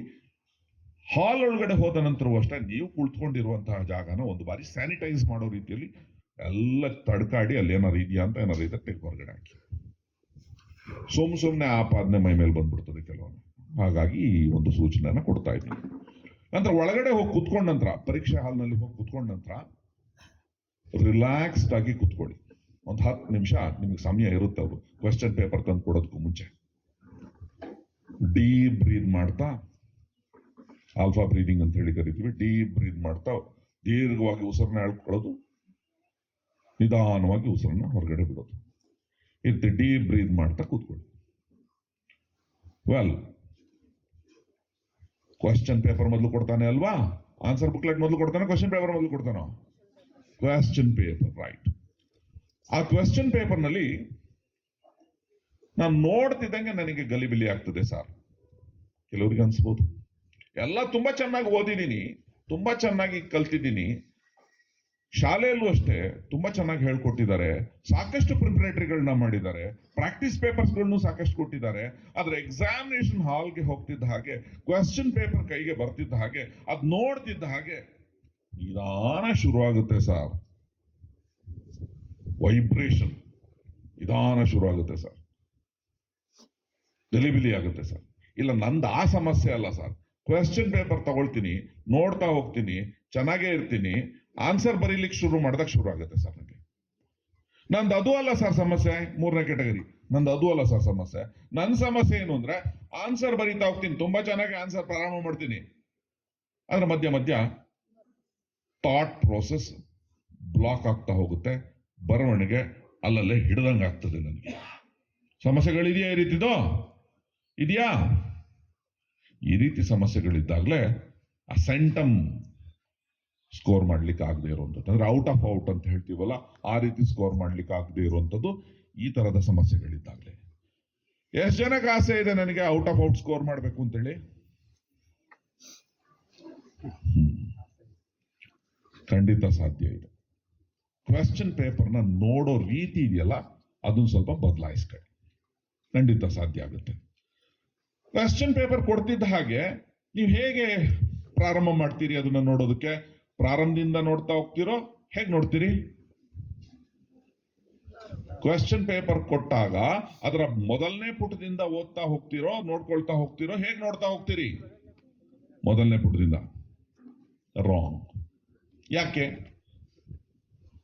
ಕ್ವೆಶ್ಚನ್ ಪೇಪರ್ನ ಪ್ರಾರಂಭದಲ್ಲಿ ಮೊದಲನೇ ಪುಟದಲ್ಲಿ ಏನಿರುತ್ತೆ? ಇನ್ಸ್ಟ್ರಕ್ಷನ್ಸ್ ಇರುತ್ತೆ, ಅದಾದ ನಂತರ ಕ್ವೆಶ್ಚನ್ಸ್ಗಳು ಪ್ರಾರಂಭ ಆಗುತ್ತೆ. ಯಾವ ಕ್ವೆಶ್ಚನ್ಸ್ಗಳು ಇರುತ್ತೆ? ಎಷ್ಟು ಮಾರ್ಕ್ಸ್ ಕ್ವೆಶ್ಚನ್ಸ್ ಇರುತ್ತೆ? 1 mark questions. Am I right? 1 mark questions. ಆಮೇಲೆ 2 ಮಾರ್ಕ್ಸ್, 3 ಮಾರ್ಕ್ಸ್, ಈ ರೀತಿ ಎಲ್ಲ ಶುರು ಆಗುತ್ತೆ. ಕೊನೆಯಲ್ಲಿ ಏನಿರುತ್ತೆ? ಲಾಂಗ್ ಆನ್ಸರ್ಸ್ ನ ಎಕ್ಸ್ಪೆಕ್ಟ್ ಮಾಡುವಂತ ಕ್ವೆಶ್ಚನ್ಸ್ಗಳಿರುತ್ತೆ, ಡಿಸ್ಕ್ರಿಪ್ಟಿವ್ ಟೈಪ್ ಆನ್ಸರ್ಸ್ ನ ಡಿಮಾಂಡ್ ಮಾಡುವಂತ ಕ್ವೆಶ್ಚನ್ಸ್ಗಳು ಕೊನೆಯಲ್ಲಿ ಇರುತ್ತೆ. ನೋಡಿ, ಕ್ವೆಶ್ಚನ್ ಪೇಪರ್ನ ಈ ಬೇರೆ ಬೇರೆ ಪ್ರಶ್ನೆಗಳಲ್ಲಿ ಪ್ರಿಡಿಕ್ಟಬಲ್ ಕ್ವೆಶ್ಚನ್ಸ್ಗಳು ಅಂತ ಹೇಳಿ ಎಲ್ಲಿ ನೋಡ್ತೀವಿ ಅಂತ ಹೇಳಿದ್ರೆ, ಈ ಲಾಂಗ್ ಆನ್ಸರ್ ಡಿಮಾಂಡ್ ಮಾಡುವಂತ ಕ್ವೆಶ್ಚನ್ಸ್ಗಳು. They are predictable in nature. ಅಂದ್ರೆ ಇದು ಕೇಳ್ತಾನೆ ಅಂತ ನಿಮ್ಮ ಸೈನ್ಸ್ ಟೀಚರ್ ಹೇಳಿರ್ತಾರೆ, ಪ್ರಾಕ್ಟೀಸ್ ಮಾಡಿಸಿರ್ತಾರೆ, ಅವೇ ಬರ್ತವೆ. ಆದ್ರೆ 1 ಮಾರ್ಕ್ ಕ್ವೆಶನ್ಸ್ಗಳು ಹಾಗಾಗಲ್ಲ, ಅನ್ಪ್ರಿಡಿಕ್ಟಬಲ್ ಅದು. They come from nooks and corners of the text books. Text book ನ ಸಂಧಿ ಮೂಲೆಗಳಿಂದ ಕೇಳಲಾಗಿರುತ್ತೆ. ಪ್ರತಿ ಲೈನ್, ಪ್ರತಿ ಪದ ಅವೆಲ್ಲವನ್ನು ಚೆನ್ನಾಗಿ ಓದ್ಕೊಂಡಿರ್ಬೇಕಾಗುತ್ತೆ. ಕಾನ್ಫಿಡೆನ್ಸ್ ಹೈ ಲೆವೆಲ್ ನಲ್ಲೇ ಉಳಿಸ್ಕೊಂಡಿರ್ಬೇಕಾಗುತ್ತೆ. ಬಟ್ ಎಕ್ಸಾಮಿನೇಷನ್ ಹಾಲ್ಗೆ ಹೋಗುವಾಗ ಎಷ್ಟೇ ನಾನು ತುಂಬಾ ಚೆನ್ನಾಗಿ ತಯಾರಿ ಮಾಡಿ ಹೋಗಿದ್ದೀನಿ ಅಂತ ಹೇಳಿದ್ರು ಸಣ್ಣ ಒಂದು ಒತ್ತಡ ಇರುತ್ತೆ. ಹಾಗಾಗಿ ಅನ್ಪ್ರಿಡಿಕ್ಟಬಲ್ ಕ್ವೆಶನ್ಸ್ಗಳನ್ನ ಪ್ರಾರಂಭದಲ್ಲಿ ನೋಡ್ಲಿಕ್ಕೆ ಹೊರಟಾಗ ಸಮಸ್ಯೆಗಳಾಗುತ್ತೆ. ಎಲ್ಲಾ ಪ್ರಶ್ನೆಗಳಿಗೂ ಚೆನ್ನಾಗಿ ಉತ್ತರ ಗೊತ್ತಿರುತ್ತೆ, ಅದ್ರ ನಡುವೆ 1-2-3 ಪ್ರಶ್ನೆಗಳು ಏನಾದ್ರು ನಿಮಗೆ ಡಿಸ್ಟರ್ಬ್ ಆಗೋ ರೀತಿಯಲ್ಲಿ ಕ್ವೆಶ್ಚನ್ ನ ಫ್ರೇಮ್ ಮಾಡಿದಾನೆ ಅಂತಿದ್ದಾಗ ಮನಸ್ಸು ತೀರ್ಮಾನ ಮಾಡುತ್ತೆ. ಏನಂತ ತೀರ್ಮಾನ ಮಾಡುತ್ತೆ? The entire question paper is tough. Question ಪೇಪರೇ ಟಫ್ ಆಗಿದೆ. ಒಂದ್ಸತಿ ಮನಸ್ಸು ತೀರ್ಮಾನ ಮಾಡ್ತು, ಕೆಟ್ಟದಾಗಿ ಬರೀತಾ ಹೋಗ್ತೀರಿ. ಯಾಕೆ ಅದಕ್ಕೆ ಅವಕಾಶ ಕೊಡ್ಬೇಕು? ಕ್ವೆಶ್ಚನ್ ಪೇಪರ್ ಕೈ ಕೊಡ್ತಾನಲ್ವಾ. ನನಗಿದು ಗೊತ್ತಾಗಿರ್ಲಿಲ್ಲ. ನಾನು ಮಕ್ಕಳ ಜೊತೆ ಇಂಟ್ರಾಕ್ಟ್ ಮಾಡ್ತಾನೆ ಇರ್ತೀನಿ. ಹಿಂದೆ ಹೇಗಿತ್ತು ಅಂತ ಹೇಳಿದ್ರೆ ಆನ್ಸರ್ ಬುಕ್ಲೆಟ್ ಮೊದಲು ಕೊಟ್ಬಿಡೋನು, ಆಮೇಲೆ ಕ್ವೆಶ್ಚನ್ ಪೇಪರ್ ಕೊಡ್ತಿದ್ದ. 2014ರಲ್ಲೋ 15ರಲ್ಲೋ PUCಯಲ್ಲಿ ಬದಲಾವಣೆ ತಂದ್ರು, ಆಮೇಲೆ SLCಲೂ ತಂದ್ರು. ಕ್ವೆಶ್ಚನ್ ಪೇಪರ್ ಮೊದಲು ಕೊಡೋದು, 15 ನಿಮಿಷ ಕ್ವೆಶ್ಚನ್ ಪೇಪರ್ ನೋಡ್ಕೊಳ್ಳಿ ಅಂತೇಳಿ ಅವಕಾಶ ಕೊಡೋದು. ಉದ್ದೇಶ ಬಹಳ ಒಳ್ಳೇದು. ಉದ್ದೇಶ ಏನು? 15 ನಿಮಿಷ ಕ್ವೆಶ್ಚನ್ ಪೇಪರ್ನ ನೋಡ್ಕೊಳ್ಳೋದಕ್ಕೆ ಅವಕಾಶ ಕೊಟ್ರೆ ಅವ್ನಿಗೆ ಚೆನ್ನಾಗಿ ಪ್ರಿಪೇರ್ ಮಾಡ್ಕೊಂಡು ಮಾನಸಿಕವಾಗಿ ಸೆಟ್ ಮಾಡ್ಕೊಂಡು ಆನ್ಸರ್ ಮಾಡ್ಲಿಕ್ಕಾಗುತ್ತೆ ಅಂತ. ಆದ್ರೆ ನನ್ನ ಸ್ಟೂಡೆಂಟ್ ಒಬ್ಳು ಶ್ರಾವ್ಯ ಅಂತೇಳಿ ಅವಳು ಬಂದ್ಬಿಟ್ಟು ಸರ್ ಸಮಸ್ಯೆ ಆಗ್ತಿದೆ ಸರ್. ಏನ್ ಸಮಸ್ಯೆ ಆಗ್ತಿದೆ? ಆ 15 ನಿಮಿಷ ಕೊಡ್ತಾರಲ್ಲ ಸರ್, ಆ ಕ್ವೆಶ್ಚನ್ ಪೇಪರ್ ನೋಡ್ತಾ ಹೋಗ್ತೀವಲ್ಲ ಸರ್, ಮಧ್ಯೆ ಕೆಲವು ಕ್ವಶನ್ಸ್ಗಳು ಗೊತ್ತಾಗಲ್ಲ ಸರ್, ಟೆನ್ಷನ್ ಶುರು ಆಗ್ಬಿಡುತ್ತೆ ಸರ್. ಆಮೇಲೆ ಅವನು ಆನ್ಸರ್ ಬುಕ್ಲೆಟ್ ಕೊಟ್ಟು ನಾನು ಆನ್ಸರ್ ಬರೀಲಿಕ್ಕೆ ಶುರು ಮಾಡಿದಾಗ ಎಡವಟ್ಟಾಗ್ತಾ ಇದೆ. ಸ್ವಲ್ಪ ಯೋಚನೆ ಮಾಡಿ ಹೇಳಿದೆ ಅವಾಗ. ಅದನ್ನೇ ಎಲ್ರಿಗೂ ಹೇಳ್ತಾ ಬರ್ತಾ ಇದ್ದೀನಿ. ಕ್ವೆಶ್ಚನ್ ಪೇಪರ್ನ 15 ನಿಮಿಷ ನೋಡ್ಕೊ ಅಂತೇಳಿ ಕೊಟ್ಟ. ಆದ್ರೆ ಮೊದಲೇ ಪುಟದಿಂದಲೇ ನೋಡ್ಕೋ, 1 ಮಾರ್ಕ್ ಕ್ವೆಶ್ಚನ್ ಇಂದಲೇ ನೋಡ್ಕೊ ಅಂತೇಳಿ ಏನಾರು ಕಾನೂನು ಮಾಡಿದಾನೇನು? ಇಲ್ಲ ಅಲ್ವಾ? ಯಾರು ಇನ್ವಿಜಿಲೇಟರ್ ಪಕ್ಕದಲ್ಲಿ ಬಂದು ಏಯ್ ಕ್ವಶನ್ ನಂಬರ್ 1 ಇಂದಾನೆ ಓದ್ತಾ ಹೋಗು, ನೋಡ್ಕೊಂತ ಹೋಗು ಅಂತ ಹೇಳಿ ಹೇಳ್ತಾನೇನು? ಹೇಳದ ಅಂತ ಇಟ್ಕೊಳ್ಳಿ. ನಾವಿರೋದೇ ಹೀಗೆ ಸ್ವಾಮಿ, ಕ್ವಶನ್ ಪೇಪರ್ನ ಉಲ್ಟಾ ಮುಚ್ಚಾಕಿ. ಉಲ್ಟಾ ಮುಚ್ಚಾಕಿ ಏನ್ ಸಿಗುತ್ತೆ? ಲಾಂಗ್ ಆನ್ಸರ್ ಕ್ವೆಶನ್ಸ್ಗಳು. ರಿವರ್ಸ್ ಆರ್ಡರ್ ನಲ್ಲಿ ಕ್ವೆಶ್ಚನ್ ಪೇಪರ್ನ ನೋಡ್ತಾ ಹೋಗಿ. ರಿವರ್ಸ್ ಆರ್ಡರ್ ಅಲ್ಲಿ ಕ್ವೆಶ್ಚನ್ ಪೇಪರ್ನ ನೋಡ್ತಾ ಹೋದಾಗ ಏನಾಗುತ್ತೆ? ಲಾಂಗ್ ಆನ್ಸರ್ಸ್ ಡಿಮಾಂಡ್ ಮಾಡುವಂತಹ ಪ್ರಿಡಿಕ್ಟಬಲ್ ನೇಚರ್ ಇರುವಂತಹ, ನಿಮ್ ಟೀಚರ್ಸ್ಗಳು ಕೇಳ್ತಾನೆ ಅಂತ ಹೇಳಿದಾಗ ನೀವು ಪ್ರಾಕ್ಟೀಸ್ ಮಾಡಿರುವಂತಹ ಕ್ವೆಶ್ಚನ್ಸ್ ಗಳೇ ಅಲ್ಲಿ ಕಂಡು ಬರ್ತವೆ. ಮತ್ತೆ ಇನ್ನೊಂದು ಬಹಳ ಮುಖ್ಯವಾಗಿ ಅಂತ ಹೇಳಿದ್ರೆ ಅಲ್ಲಿ ಏನಿರುತ್ತೆ? ಚಾಯ್ಸ್ ಇರುತ್ತೆ. ಒತ್ತಡ ಇಲ್ಲ, ಇದಿಲ್ಲ ಅಂದ್ರೆ ಇನ್ನೊಂದಿದೆ ಬಿಡು ಅಂತ ಮನಸ್ಸಿಗೆ ಹೇಳುತ್ತೆ. ಹಾಗಾಗಿ ಅಲ್ಲಿ ಖುಷಿ ಆಗ್ತಾ ಹೋಗುತ್ತೆ. ಓ, ಈ ಕ್ವೆಶ್ಚನ್ಗೆ ಪ್ರಿಪೇರ್ ಆಗಿದ್ದೀನಿ ತುಂಬಾ ಚೆನ್ನಾಗಿ, ಇದನ್ನ ಆನ್ಸರ್ ಮಾಡ್ತೀನಿ, ಜಸ್ಟ್ ಒಂದು ಟಿಕ್ ಮಾಡ್ಕೊಂತೀನಿ. ಹಾಗೆ ರಿವರ್ಸ್ ಆರ್ಡರ್ ಅಲ್ಲಿ ಕ್ವೆಶ್ಚನ್ ಪೇಪರ್ನ ನೋಡ್ತಾ ಹೋದಾಗ you feel happy. When you feel happy, ಖುಷಿ ಆದಾಗ ನಿಮ್ಮ ದೇಹದಲ್ಲಿ ಏನಾಗುತ್ತೆ ಗೊತ್ತಾ? ಹಾರ್ಮೋನ್ಸ್ಗಳು ಕೆಲವು ರಿಲೀಸ್ ಆಗ್ತವೆ. ಹ್ಯಾಪಿ ಹಾರ್ಮೋನ್ಸ್ ಅಂತ ಹೇಳಿ ಕರಿತೀವಿ. ಯಾವುದನ್ನ ಹ್ಯಾಪಿ ಹಾರ್ಮೋನ್ಸ್ ಅಂತ ಹೇಳಿ ಕರೆಯೋದು? ಎಂಡಾರ್ಫಿನ್, ಸೆರಟೋನಿನ್, ಆಕ್ಸಿಟೋಸಿನ್, ಈ ತರದ ಹಾರ್ಮೋನ್ಸ್ಗಳಿಗೆ ನಾವು ಹ್ಯಾಪಿ ಹಾರ್ಮೋನ್ಸ್ ಅಂತ ಹೇಳಿ ಕರಿತೀವಿ. ಈ ಹ್ಯಾಪಿ ಹಾರ್ಮೋನ್ಸ್ಗಳು ರಿಲೀಸ್ ಆಗ್ತಿದ್ದ ಹಾಗೆ ಮೆದುಳು ತನ್ನ ಮೆಮೊರಿಯಲ್ಲಿರೋದನ್ನೆಲ್ಲವನ್ನು ಆರಾಮಾಗಿ ಹೊರಗಡೆ ಬಿಟ್ಕೊಡ್ತಾ ಹೋಗುತ್ತೆ. ಮೆದುಳು ತೆರ್ಕೊಳ್ಳುತ್ತೆ. ನಿಮ್ಮ ನ್ಯೂರಾನ್ಸ್ಗಳು ತುಂಬಾ ಆಕ್ಟಿವೇಟ್ ಆಗ್ತವೆ. ಹಾಗಾಗಿ ಮೊದಲು ಖುಷಿನ ತಂದ್ಕೊಳ್ಳಿ, ಆಗ ಸಾಧನೆ ಸಾಧ್ಯ. ರಿವರ್ಸ್ ಆರ್ಡರ್ ಅಲ್ಲಿ ಕ್ವಶನ್ ಪೇಪರ್ನ ನೋಡ್ತಾ ಅದರಲ್ಲಿರುವಂತಹ ಪ್ರಶ್ನೆಗಳನ್ನೆಲ್ಲ ನೀವು ಇದಕ್ಕೆ ಆನ್ಸರ್ ಬರುತ್ತೆ ಅಂತ ಹೇಳಿ ಸಂತೋಷ ಪಡ್ತಾ ಮಾರ್ಕ್ ಮಾಡ್ಕೊಳ್ತಾ ಹೋಗಿ, ಆಮೇಲೆ ಆನ್ಸರ್ ಬುಕ್ಲೆಟ್ ಕೊಡ್ತಾನೆ. ಆನ್ಸರ್ ಬುಕ್ಲೆಟ್ ಕೊಟ್ಟಾಗ ಆನ್ಸರ್ ಮಾಡೋದಕ್ಕೆ ಪ್ರಾರಂಭ ಮಾಡ್ತೀರಿ. ಇಲ್ಲಿ ಅಗೈನ್ 1 ಮಾರ್ಕ್ ಕ್ವೆಶನ್ಸ್ ನ ಪ್ರಾರಂಭದಲ್ಲೇ ಆನ್ಸರ್ ಮಾಡಬೇಕು ಅಂತ ನಿಯಮ ಏನಿಲ್ಲ. ಆದ್ರೆ ಕೆಲವು ಕಡೆ ಆ ರೀತಿ ಹೇಳ್ಬಿಟ್ಟಿರ್ತಾರೆ, 1 ಮಾರ್ಕ್ ಕ್ವೆಶನ್ಸ್ ನ ಪ್ರಾರಂಭದಲ್ಲೇ ಆನ್ಸರ್ ಮಾಡು ಅಂತ ಹೇಳಿದ್ರು. ಆದ್ರೆ ಎಕ್ಸಾಮಿನೇಷನ್ ಶುರು ಆಗ್ತಿದ್ದಂಗೆ ಆನ್ಸರ್ ಮಾಡು ಅಂತ ಏನಿಲ್ಲಲ್ಲ. ಅದಕ್ಕೆ ಏನ್ ಮಾಡು? ಕ್ವೆಶ್ಚನ್ ನಂಬರ್ 1, 2, 3, 4 ಅಂತ ಹೇಳಿ ಆ ನಂಬರ್ಗಳನ್ನ ಹಾಕ್ಬಿಟ್ಟು ಆ 1 ಮಾರ್ಕ್ ಕ್ವೆಶನ್ಸ್ಗೆ 2 ಲೈನ್ ಸ್ಪೇಸೋ 3 ಲೈನ್ ಸ್ಪೇಸೋ ಬಿಟ್ಕೋ. ಆ ರೀತಿ 1 ಮಾರ್ಕ್ ಕ್ವೆಶನ್ಸ್ಗಳಿಗೆ 2 ಮಾರ್ಕ್ಸ್ ಕ್ವೆಶನ್ಸ್ಗಳಿಗೆ ಆ ರೀತಿ ಸ್ಪೇಸಸ್ ನ ಬಿಟ್ಕೊಂಡ ನಂತರದಲ್ಲಿ you start with descriptive type of answering. Question ಪೇಪರ್ನ ಲಾಸ್ಟ್ ನಲ್ಲಿ ಇರುವಂತಹ ಲಾಂಗ್ ಆನ್ಸರ್ ಕ್ವೆಶನ್ಸ್ಗಳನ್ನ ಆನ್ಸರ್ ಮಾಡ್ಕೋ. ಅವೆಲ್ಲ ಮುಗಿದ ಮೇಲೆ ಮತ್ತೆ ವಾಪಸ್ ಬಂದ್ಬಿಟ್ಟು ಜಾಗ ಬಿಟ್ಟಿದೆಯಲ್ಲ, ಸೈಟ್ ಬಿಟ್ಟಂಗ್ ಬಿಟ್ಟಿರ್ತೀರಲ್ಲ, ಆಮೇಲೆ ಮನೆ ಕಟ್ಕೊಂತೀರಲ್ಲ, ಹಾಗೆ ಅಲ್ಲಿ ನೀನು ನಿನ್ನ 1 ಮಾರ್ಕ್ ಕ್ವೆಶನ್ಸ್ಗಳಿಗೆ ಆನ್ಸರ್ ಮಾಡಿ ನೋಡಿ ಇದನ್ನ ರಿಸಲ್ಟ್ ಎಷ್ಟು ಚೆನ್ನಾಗಿ ಆಗುತ್ತೆ ಅಂತ ಹೇಳಿ. ತುಂಬಾ ಚೆನ್ನಾಗಿ ರಿಸಲ್ಟ್ಸ್ ಇರ್ತದೆ. ಆಮೇಲೆ ಇನ್ನೊಂದು ಎಡವಟ್ಟು ಮಾಡೋದು ನೋಡಿದೀನಿ ನೀವು. ಎಕ್ಸಾಮಿನೇಷನ್ ಮಾಡೋದು ಯಾರಿಗೆ? ಎಕ್ಸಾಮಿನೇಷನ್ ಮಾಡೋದು ಯಾರಿಗೆ? ಸ್ಟೂಡೆಂಟ್ಸ್ಗಳಿಗೋ ಟೀಚರ್ಸ್ಗಳಿಗೋ? ಸ್ಟೂಡೆಂಟ್ಸ್ಗಳಿಗೆ. ಟೀಚರ್ಸ್ಗಳ ಕೆಲಸ ಏನು? ಎಕ್ಸಾಮಿನೇಷನ್ ಮುಗಿದ್ಮೇಲೆ ಎವ್ಯಾಲ್ಯೂಯೇಟ್ ಮಾಡೋದು, ನೀವು ಬರೆದಂತ ಆನ್ಸರ್ಸ್ಗಳನ್ನ ಎವ್ಯಾಲ್ಯೂಯೇಟ್ ಮಾಡೋದು. ಕೆಲವು ಮಹಾಶಯರುಗಳು ಬರೆದಿರ್ತಾರೆ ಆನ್ಸರ್ ಬುಕ್ಲೆಟ್ ನಲ್ಲಿ, ಅದು ಟೀಚರ್ಸ್ಗಳಿಗೆ ಎವ್ಯಾಲ್ಯೂಯೇಟ್ ಮಾಡೋದಲ್ಲ, ಅವರಿಗೆ ಪರೀಕ್ಷೆ ಮಾಡೋದಂಗಿರ್ತದೆ. ಏನಂಗಂದ್ರೆ ಆ 1 ಮಾರ್ಕ್ ಕ್ವೆಶನ್ಸ್ಗೆ ಎಷ್ಟು ದೊಡ್ಡ ಆನ್ಸರ್ ಇರುತ್ತಪ್ಪ? 1 ವರ್ಡ್ ಅಲ್ವಾ, 1 ಸೆಂಟೆನ್ಸ್, ಈ ರೀತಿ ಇರುತ್ತೆ. ಅಲ್ಲಿ ಕ್ವೆಶ್ಚನ್ ನಂಬರ್ಸ್ಗಳನ್ನ ಶಫಲ್ ಮಾಡಬಾರ್ದು. ಕ್ವೆಶ್ಚನ್ ನಂಬರ್ 1 ಆದ್ಮೇಲೆ 2, 2 ಆದ್ಮೇಲೆ 3, 3 ಆದ್ಮೇಲೆ 4, 4 ಆದ್ಮೇಲೆ 5, ಈ ರೀತಿ ಸೀಕ್ವೆನ್ಸ್ ನ ಮೇಂಟೈನ್ ಮಾಡಿರ್ಬೇಕು. ಯಾಕೆಂದ್ರೆ ಎವ್ಯಾಲ್ಯೂಯೇಟ್ ಮಾಡುವಂತ ಎವ್ಯಾಲ್ಯೂಯೇಟರ್ ಮನುಷ್ಯನೇ. ಆರ್ಟಿಫಿಷಿಯಲ್ ಇಂಟೆಲಿಜೆನ್ಸ್ ನ ಇನ್ನೂ ಬಳಕೆ ಮಾಡ್ತಿಲ್ಲ ಅಲ್ಲೆಲ್ಲ ನಾವು. AI, ML ಅವೆಲ್ಲ ಇನ್ನೂ ಬಳಕೆ ಆಗ್ತಿಲ್ಲ. ಅದು OMR ಶೀಟ್ಸ್ ನ ಬಳಸಿ ನಡೆಸುವಂತ ಪರೀಕ್ಷೆಗಳಲ್ಲಿ ನಡೆಯುತ್ತದೆ. ಇಲ್ಲಿ ನೆನ್ಪಿಟ್ಕೊಂಡಿರ್ತಾನ ಅವನು, ಕ್ವಶನ್ ನಂಬರ್ 1ಗೆ ಇದು ಆನ್ಸರ್, ಕ್ವಶನ್ ನಂಬರ್ 2ಗೆ ಇದು ಆನ್ಸರ್. ಪದೇ ಪದೇ ಅವನು ಆನ್ಸರ್ ಕೀಸ್ ನ ನೋಡಕ್ ಹೋಗಲ್ಲ, ನೆನ್ಪಿಟ್ಕೊಂಡು ಟಕ ಟಕ ಟಕ ಟಕ ಎವ್ಯಾಲ್ಯೂಯೇಟ್ ಮಾಡ್ತಾನೆ. ಅಲ್ಲಿ ನೀನು ಶಫಲ್ ಮಾಡ್ತಾ ಹೋದ್ರೆ ಕ್ವಶನ್ ನಂಬರ್ 1 ಆದ್ಮೇಲೆ 3, 3 ಆದ್ಮೇಲೆ 6, 6 ಆದ್ಮೇಲೆ 2, 2 ಆದ್ಮೇಲೆ 4, ಹಿಂಗ್ ಶಫಲ್ ಮಾಡ್ತಾ ಹೋದ್ರೆ ಏನಾಗುತ್ತೆ? ಅವನ್ ತನ್ನ ಕೂದ್ಲು ಕೆರ್ಕಬೇಕಾಗುತ್ತೆ. ತಲೆ ಕೆರ್ಕೊಂಡು ಪರ ಪರ ಪರ ಪರ ಕೆರ್ಕೊಂಡು ನೆನ್ಪನ್ನ ಮಾಡ್ಕೊಳ್ಳೋಷ್ಟೊತ್ತಿಗೆ ಸುಸ್ತಾಗಿ ಹೋಗ್ತಾನೆ. 1 ಪೇಪರ್ ಹಂಗೆ ಮುಗಿಸೋಷ್ಟೊತ್ತಿಗೆ ತೀರ್ಮಾನ ಮಾಡ್ತಾನೆ. ಅಂದ್ರೆ ಆ 1 ಮಾರ್ಕ್ ಕ್ವೆಶನ್ಸ್ಗಳನ್ನ ಎವ್ಯಾಲ್ಯೂಯೇಟ್ ಮಾಡೋದ್ರೊಳಗಡೆ ತೀರ್ಮಾನ ಮಾಡ್ತಾನೆ, ಇವನು ಸರಿ ಇಲ್ಲ, ಅವನು ಸರಿ ಇಲ್ಲ ಅಂತೇಳಿ ಆ ಪೇಪರ್ ಬಗ್ಗೆ ತೀರ್ಮಾನ ಮಾಡ್ದ. ಮಚ್ಚೆ ರೆಡಿ ಮಾಡ್ಕೊಳ್ಳೋದು, ಬ್ಲೇಡು, ಕತ್ರಿ ಯಾವೂ ಅಲ್ಲ, ಮಚ್ಚು ಕೊಡ್ಲಿ ರೆಡಿ ಮಾಡ್ಕೊಂತಾನೆ. ಆ ನಂತರ ನೀನೇನೇ ಆನ್ಸರ್ ಮಾಡು, 5 ಮಾರ್ಕ್ಸ್ ಕ್ವೆಶನ್ಗೆ 3.5, 2.5, 4.5 ಸುಮ್ಮನೆ ಕಿರಿಕಿರಿ ಮಾಡ್ತಾ ಹೋಗ್ತಾನ ಅವನು. ಸೊ ನೀನು ಅವನನ್ನು ಕಿರಿಕಿರಿ ಮಾಡಿದ್ರೆ ನಿನಗೆ ಅವನು ಕಿರಿಕಿರಿ ಆಗ್ತಾನೆ ನೋಡಿ.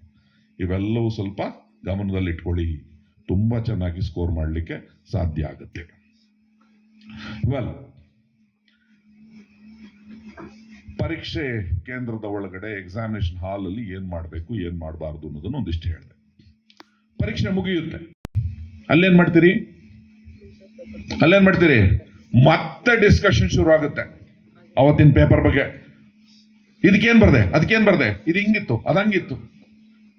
ಹೆಣ ಕುಯ್ಯೋ ಕೆಲಸ ಇದು, ಪೋಸ್ಟ್ ಮಾರ್ಟಮ್ ಅಂತಾರಲ್ಲ ಅದು. Don't do that, never ever do that. ಅವತ್ತಿನ ಪರೀಕ್ಷೆ ಮುಗೀತಾ, ಆ ಪೇಪರ್ನ ಮಡ್ಚ್ಬಿಟ್ಟು ಎತ್ತಿಟ್ಬಿಡಿ. ಎಲ್ಲಾ ಪೇಪರ್ಸ್ಗಳು ಮುಗಿದ್ಮೇಲೆ ಮತ್ತೆ ಆಮೇಲೆ ಕುತ್ಕೊಂಡು ನೋಡ್ಕೊಳ್ಳುತ್ತೆ. ಇಡೀ SLC ಎಲ್ಲಾ ಎಕ್ಸಾಮ್ಸ್ಗಳು ಮುಗಿದ ನಂತರದಲ್ಲಿ ಆಮೇಲೆ ತೆಗೆದು ನಿಧಾನವಾಗಿ ಡಿಸೆಕ್ಷನ್ ಟೇಬಲ್ ಮೇಲೆ ಹಾಕೊಂಡು ಕುಯ್ದು ನೋಡಂತ್ರಿ. ಅವತ್ತಿನ ದಿವಸ ಪರೀಕ್ಷೆ ಮುಗೀತಾ, ಆ ಪೇಪರ್ ಮುಗೀತು ಅಂತ. ಅದಕ್ಕೇನು ಅಂತ್ಯಕ್ರಿಯೆ ಮಾಡ್ಬೇಕು ಅದು ಮಾಡಿ ಎತ್ತಿಟ್ಬಿಡಿ, ಮತ್ತೇನು ಮಾಡಕ್ ಹೋಗ್ಬಿಡಿ. ಅದು ಯಾಕೆ ಹೀಗೆ ಹೇಳ್ತಾ ಇದ್ದೀನಿ? ಅವತ್ತಿನ ಪೇಪರ್ ಚೆನ್ನಾಗಿಲ್ಲ ಅಂತ ಹೇಳಿದ್ರೆ ಏನಾಗುತ್ತೆ? ನೆಕ್ಸ್ಟ್ ಪೇಪರ್ನ ಮೇಲೆ ಅದು ನೆಗೆಟಿವ್ ಎಫೆಕ್ಟ್ ನ ಉಂಟು ಮಾಡುತ್ತೆ, ನೆಗೆಟಿವ್ ಇಂಪ್ಯಾಕ್ಟ್ ನ ಮಾಡುತ್ತೆ. ಹಾಗಾಗಿ ಚೆನ್ನಾಗಾಗಿದೆ ಅಂತ ಮನಸ್ಸಿಗೆ ಹೇಳ್ಕೊಂಡು ಆ ಪೇಪರ್ನ ಪಕ್ಕಕ್ಕೆ ಇಟ್ಬಿಡಿ. ಮನೆಗೆ ಬಂದ ನಂತರವೂ ಅಷ್ಟೇ ಸ್ವಲ್ಪ ರಿಲ್ಯಾಕ್ಸ್ ಮಾಡಿ ಮತ್ತೆ ನೆಕ್ಸ್ಟ್ ಪೇಪರ್ಗೆ ಇಮಿಡಿಯೇಟ್ ಆಗಿ ಪ್ರಿಪೇರ್ ಆಗೋದಕ್ಕೆ ಪ್ರಾರಂಭ ಮಾಡಿ.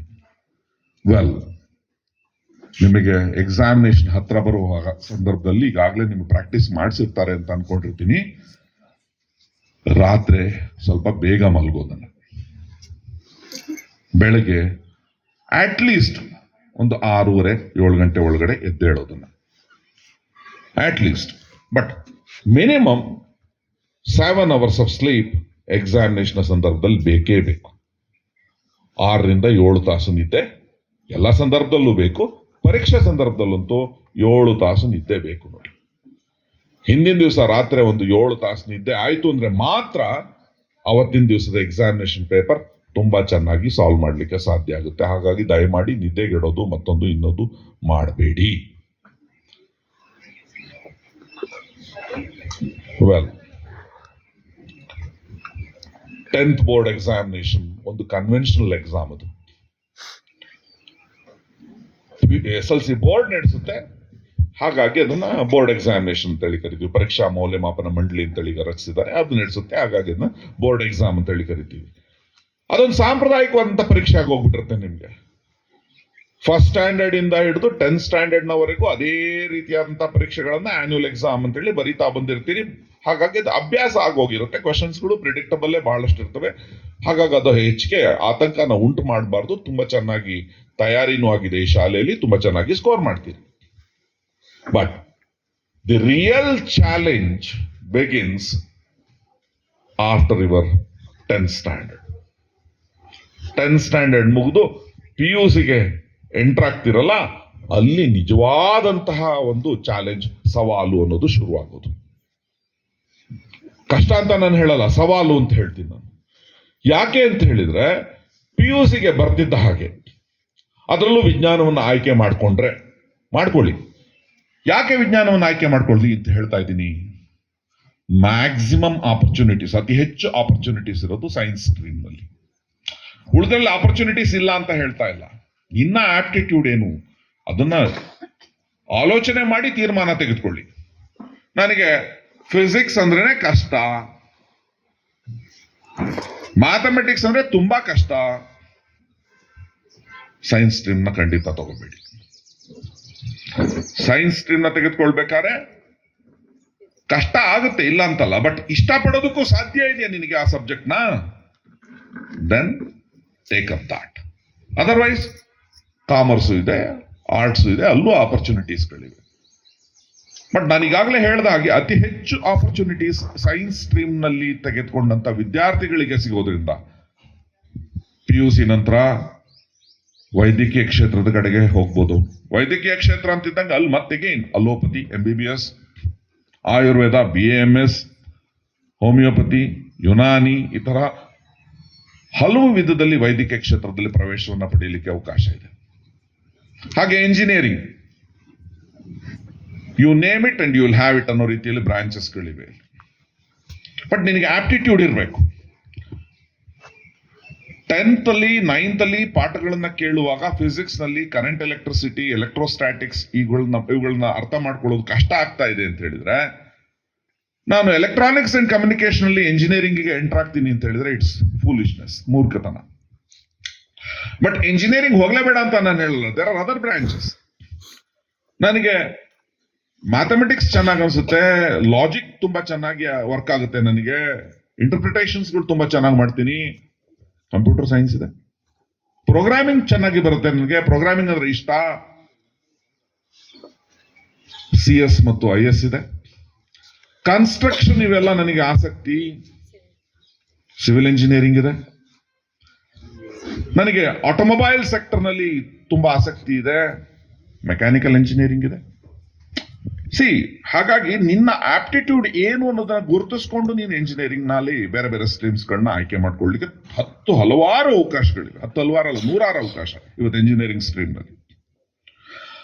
ಹಾಗೇನೆ farm science, BSc AG, BSc horticulture, ಈ ತರದ ಫಾರ್ಮ್ ಸೈನ್ಸಸ್ ಅಂತ ಹೇಳಿ ಏನ್ ಕರಿತೀವಿ, ಅದರಲ್ಲಿ ಆಸಕ್ತಿ ಇದೆ, ಸೈನ್ಸ್ ಸ್ಟ್ರೀಮ್ ನ ತೆಗೆದುಕೊಳ್ಳಲೇಬೇಕಾಗುತ್ತೆ ನೀವು. ಫಾರ್ಮಸಿ ಇವತ್ತು ಅಂತ್ಯನೇ ಇಲ್ಲದೆ ಇರುವಂತ ಕ್ಷೇತ್ರ ಅಂದ್ರೆ ಫಾರ್ಮಸಿ. ಹೊಸ ಹೊಸ ರೋಗಗಳು, ಹೊಸ ಹೊಸ ಮೆಡಿಸಿನ್ಸ್ಗಳು, ಹೊಸ ಹೊಸ ಆವಿಷ್ಕಾರಗಳು. ಸೊ ಹಾಗಾಗಿ ಫಾರ್ಮಸಿ ಆ ರೀತಿಯಾದಂತ ಒಂದು ಕ್ಷೇತ್ರ. ಅದಕ್ಕೆ ಹೋಗ್ಬೇಕು ಅಂತ ಹೇಳಿದ್ರು ನೀನು PUC ಅಲ್ಲಿ ಸೈನ್ಸ್ ತೆಗೆದುಕೊಳ್ಬೇಕಾಗುತ್ತೆ. ಸೊ ಈ ಎಲ್ಲ ಕಾರಣಗಳಿಂದ ಸಾಧಾರಣವಾಗಿ ನಾನು ಸೈನ್ಸ್ನ ಅಡ್ವೊಕೇಟ್ ಮಾಡ್ತೀನಿ ಅಂತ ಅನ್ಕೋಬೇಡಿ. ಬಟ್ ಸೈನ್ಸ್ನ ಹೆಚ್ಚಾಗಿ ಆಯ್ಕೆ ಮಾಡ್ಕೊಳ್ತೀರಿ. ಸವಾಲು ಅಲ್ಲಿ ಶುರುವಾಗುದು ಅಂತ ಹೇಳಿದೆ. ಯಾಕೆ ಅಂದ್ರೆ ಈ ಯಾವುದೇ ಉದ್ದೇಶ ಇಟ್ಕೊಂಡು ನೀವು ಸೈನ್ಸ್ನ ಆಯ್ಕೆ ಮಾಡ್ಕೊಂಡಿರಿ, ಅಲ್ಲಿ ನೀವು ಒಂದ್ ಕಡೆ ಸಾಂಪ್ರದಾಯಿಕವಾದಂತ ಪರೀಕ್ಷೆ ಸೆಕೆಂಡ್ PUC ಬೋರ್ಡ್ ಎಕ್ಸಾಮ್ಗೆ ತಯಾರಿ ಮಾಡ್ತಾ ಹೋಗ್ಬೇಕಾಗುತ್ತೆ. At the same time professional ಕೋರ್ಸಸ್ಗಳಿಗೆ ಪ್ರವೇಶವನ್ನ ಪಡೀಲಿಕ್ಕೆ ಎಂಟ್ರೆನ್ಸ್ ಎಕ್ಸಾಮ್ಸ್ಗಳಿಗೆ ತಯಾರಿನ ಮಾಡ್ತಾ ಹೋಗ್ಬೇಕಾಗುತ್ತೆ. ಕನ್ವೆನ್ಷನಲ್ ಎಕ್ಸಾಮ್ಸ್ ಅಂತ ಹೇಳಿ ಕರೆಯುವಂತ ಈ ಬೋರ್ಡ್ ಎಕ್ಸಾಮ್ಸ್ ನಲ್ಲಿ ಪಾಸ್ ಆಗ್ಬೇಕು ಅಂದ್ರೆ 35% ಬರ್ಬೇಕು. 50% ಮೇಲೆ ಇದ್ರೆ ಸೆಕೆಂಡ್ ಕ್ಲಾಸ್, 60% ಮೇಲೆ ಇದ್ರೆ ಫಸ್ಟ್ ಕ್ಲಾಸ್, 90% ಮೇಲೆ ಇದ್ರೆ ಡಿಸ್ಟಿಂಕ್ಷನ್, PUC ಇಲ್ಲಾದ್ರೆ 85% ಮೇಲೆ ಇದ್ರೆ ಡಿಸ್ಟಿಂಕ್ಷನ್. ಈ ರೀತಿಯಲ್ಲಿ ಕ್ಯಾಟಗರೈಸೇಷನ್ ಮಾಡಲಾಗುತ್ತೆ. ಆದ್ರೆ ಎಂಟ್ರೆನ್ಸ್ ಎಕ್ಸಾಮ್ಸ್ ಅಂತ ಹೇಳಿ ಕರೆಯುವಂತ JEE ಮೇನ್ಸ್, ನೀಟ್, KCET ಈ ತರದ ಪರೀಕ್ಷೆಗಳೇನಿದೆ, ಐಸರ್ನ ಎಂಟ್ರೆನ್ಸ್ ಎಕ್ಸಾಮಿನೇಷನ್ ಈ ತರದ ಪರೀಕ್ಷೆಗಳೇನಿದೆ, ಇವುಗಳಲ್ಲಿ ಪಾಸು ಫೇಲು ಅಂತಿರಲ್ಲ, ರ್ಯಾಂಕಿಂಗ್ ನ ಕೊಡಲಾಗುತ್ತೆ. ಯಾವುದರ ಆಧಾರದ ಮೇಲೆ ರ್ಯಾಂಕಿಂಗ್ ನ ಕೊಡಲಾಗುತ್ತೆ? ನೀನು ಸ್ಕೋರ್ ಮಾಡುವಂತ ಮಾರ್ಕ್ಸ್ ನ ಇಟ್ಕೊಂಡ್ಬಿಟ್ಟು ಉಳಿದ ವಿದ್ಯಾರ್ಥಿಗಳು ಸ್ಕೋರ್ ಮಾಡುವಂತ ಮಾರ್ಕ್ಸ್ ಗಳನ್ನು ಇಟ್ಕೊಂಡು ಮೆರಿಟ್ ಆರ್ಡರ್ ಒಂದನ್ನ ಮಾಡ್ತಾರೆ. ಅದರಲ್ಲಿ ನೀನು ಬೇರೆಯವರಿಗಿಂತ ಎಷ್ಟು ಚೆನ್ನಾಗಿ ಮಾಡಿದ್ಯಾ ಅಥವಾ ಬೇರೆಯವರು ನಿನ್ಗಿಂತ ಎಷ್ಟು ಚೆನ್ನಾಗಿ ಮಾಡಿದ್ದಾರೆ ಅನ್ನೋದನ್ನ ನಿರ್ಣಯ ಆಗಿ ತೆಗೆದುಕೊಂಡು ನಿನಗೆ ರ್ಯಾಂಕಿಂಗ್ ನ ಕೊಡ್ತಾ ಹೋಗ್ತಾರೆ. ಅದರ ಆಧಾರದ ಮೇಲೆ ಪ್ರವೇಶಗಳು ಸಿಗೋದು. ಸೊ ಆ ರೀತಿಯಾದಂತಹ ಪರೀಕ್ಷೆಗಳು ಸ್ಪರ್ಧಾತ್ಮಕ ಪರೀಕ್ಷೆಗಳು ಅಂತ ಅನ್ನಿಸ್ಕೊಳ್ತವೆ. ಕಾಂಪಿಟೇಷನ್. ಯಾವ ರೀತಿ ಕಾಂಪಿಟೇಷನ್? ನೀನು ಬೇರೆಯವ್ರಿಗಿಂತ ತುಂಬಾ ಚೆನ್ನಾಗಿ ಸ್ಕೋರ್ ಮಾಡಬೇಕು ಅನ್ನೋದು ಕಾಂಪಿಟೇಷನ್ ಆಗಿದೆ ಅಲ್ಲಿ. ಹಾಗಾಗಿ ಅದನ್ನ ಕಾಂಪಿಟೇಟಿವ್ ಎಕ್ಸಾಮಿನೇಷನ್ಸ್ ಅಂತ ಹೇಳಿ ಕರಿತೀವಿ. ಆಕ್ಚುಲಿ 10th ಅಲ್ಲಿ ಇರುವಾಗಲೇ ಒಂದು ಕಾಂಪಿಟೇಟಿವ್ ಎಕ್ಸಾಮಿನೇಷನ್ಸ್ಗೆ ನಿಮ್ಗೆ ತಯಾರಿ ಮಾಡ್ಲಿಕ್ಕೆ ಅವಕಾಶ ಇರುತ್ತೆ. ಒಂದಲ್ಲ ಎರಡು. ಒಂದು NTSC ಅಂತ ನ್ಯಾಷನಲ್ ಟ್ಯಾಲೆಂಟ್ ಸರ್ಚ್ ಎಕ್ಸಾಮಿನೇಷನ್, ಇದು ಒಂದು ಕಾಂಪಿಟೇಟಿವ್ ಎಕ್ಸಾಮಿನೇಷನ್. ಇನ್ನೊಂದು NMMS ಅಂತ national merit and mean scholarship examination ಅಂತ ಹೇಳಿ ಇರಲಿ. ಬಟ್ ಈ ಕಾಂಪಿಟೇಟಿವ್ ಎಕ್ಸಾಮಿನೇಷನ್ಸ್ ಗಳಿಗೆ ತಯಾರಿ ಮಾಡುವಾಗ ಅದು NTSC NMMS ಇರ್ಬೋದು ಅಥವಾ PUC ನಂತರದಲ್ಲಿ ಬರೀಲಿಕ್ಕೆ ಹೊರಟಿರುವಂತಹ JEE ಮೇನ್ಸ್, ನೀಟ್ ಈ ತರದ ಪರೀಕ್ಷೆಗಳಿರ್ಬೋದು, ಅಲ್ಲಿ ಸ್ಕಿಲ್ಸೇ ಬೇರೆ ಬೇಕಾಗುತ್ತೆ, ಕೌಶಲ್ಯಗಳೇ ಬೇರೆ ಬೇಕಾಗುತ್ತೆ. ಸೆಕೆಂಡ್ PUC ಫಸ್ಟ್ PUCಯ ಸಿಲೆಬಸ್ ಏನಿದೆ ಅದೇ ಸಿಲೆಬಸ್ ಈ ಎಂಟ್ರೆನ್ಸ್ ಎಕ್ಸಾಮ್ಸ್ ಗಳಿಗೂ ಇರೋದು. Syllabus remains the same, but examination pattern change ಆಗುತ್ತೆ, ಬೇಕಾಗುವಂತ ಕೌಶಲ್ಯಗಳೇ ಬೇರೆ ಆಗುತ್ತೆ. ಏನ್ ಹಾಗಂದ್ರೆ ನೋಡಿ, ಈಗ 10th ನವರೆಗೂ ನೀವೇನ್ ಪರೀಕ್ಷೆಗಳನ್ನ ಬರೀತಾ ಹೋಗಿದ್ದೀರಿ ಅಥವಾ 10th ನಂತರ first PUC annual examination, second PUC annual examination ಅಂತೆಲ್ಲ ಬರೆಯಕ್ಕೆ ಹೋಗ್ತಿದ್ರಿ, ಅಲ್ಲಿ more than 90% of the paper ಯಾವುದಕ್ಕೆ ಹೆಚ್ಚು ವೇಟೇಜ್ ನ ಹೊಂದಿರುತ್ತೆ ಅಂತ ಹೇಳಿದ್ರೆ ಕಾನ್ಸೆಪ್ಟ್ಗೆ, ಮೆಮೊರಿಗೆ. ಆದ್ರೆ ಅದೇ ಈ ಎಂಟ್ರೆನ್ಸ್ ಎಕ್ಸಾಮಿನೇಷನ್ಸ್ ಗಳಲ್ಲಿ ಏನಾಗಿರುತ್ತೆ ಅಂತ ಹೇಳಿದ್ರೆ, ಅದರಲ್ಲೂ JEE ಮೇನ್ಸ್, JEE ಅಡ್ವಾನ್ಸ್ಡ್ ಈ ತರದ ಪರೀಕ್ಷೆಗಳಲ್ಲಿ ಹತ್ತತ್ರ 75% ಆಫ್ ದಿ ವೇಟೇಜ್ ಕಾನ್ಸೆಪ್ಟ್ ಅಥವಾ ಮೆಮೊರಿ ಮೇಲೆ ಇರಲ್ಲ, ಅಪ್ಲಿಕೇಶನ್ ಮೇಲೆ ಇರುತ್ತೆ. ಕಲ್ತಿದ್ದನ್ನ ಹೇಗೆ ಅಪ್ಲೈ ಮಾಡ್ತೀಯಾ ಅನ್ನೋದು, ಕಲ್ತಿದ್ದನ್ನ ಹೇಗೆ ಅಪ್ಲೈ ಮಾಡ್ತೀಯಾ ಅಂತ ಶಾರ್ಟ್ ಕಟ್ಸ್ಗಳನ್ನ ಕಲ್ತ್ಕೋಬೇಕಾಗುತ್ತೆ ಅದಕ್ಕೆ. ಸೊ ಅಲ್ಲಿ ತಯಾರಿ ಮಾಡಬೇಕು ಅಂತ ಹೇಳಿದ್ರೆ ತಪಸ್ಸಿನ ರೀತಿಯಲ್ಲಿ ಇರಬೇಕು ನಿಮ್ಮ ಮನಸ್ಥಿತಿ. ಡಿಸ್ಟ್ರಾಕ್ಷನ್ಸ್ಗಳು ಇದ್ದೇ ಇರ್ತವೆ, ಆದ್ರೆ ಸ್ವಯಂ ನಿಯಂತ್ರಣ ಅನ್ನೋದು ನಿಮ್ಮ ಮೇಲೆ ನಿಮಗೆ ಇರಬೇಕು. ನಾನು ಮೊಬೈಲ್ ಬಳಸಲೇಬೇಡ ಅಂತ ಹೇಳಲ್ಲ, ಕಷ್ಟ. ನಾನು ಹೇಳಿದ್ರು ನೀವು ಅದನ್ನ ಮಾಡಲ್ಲ.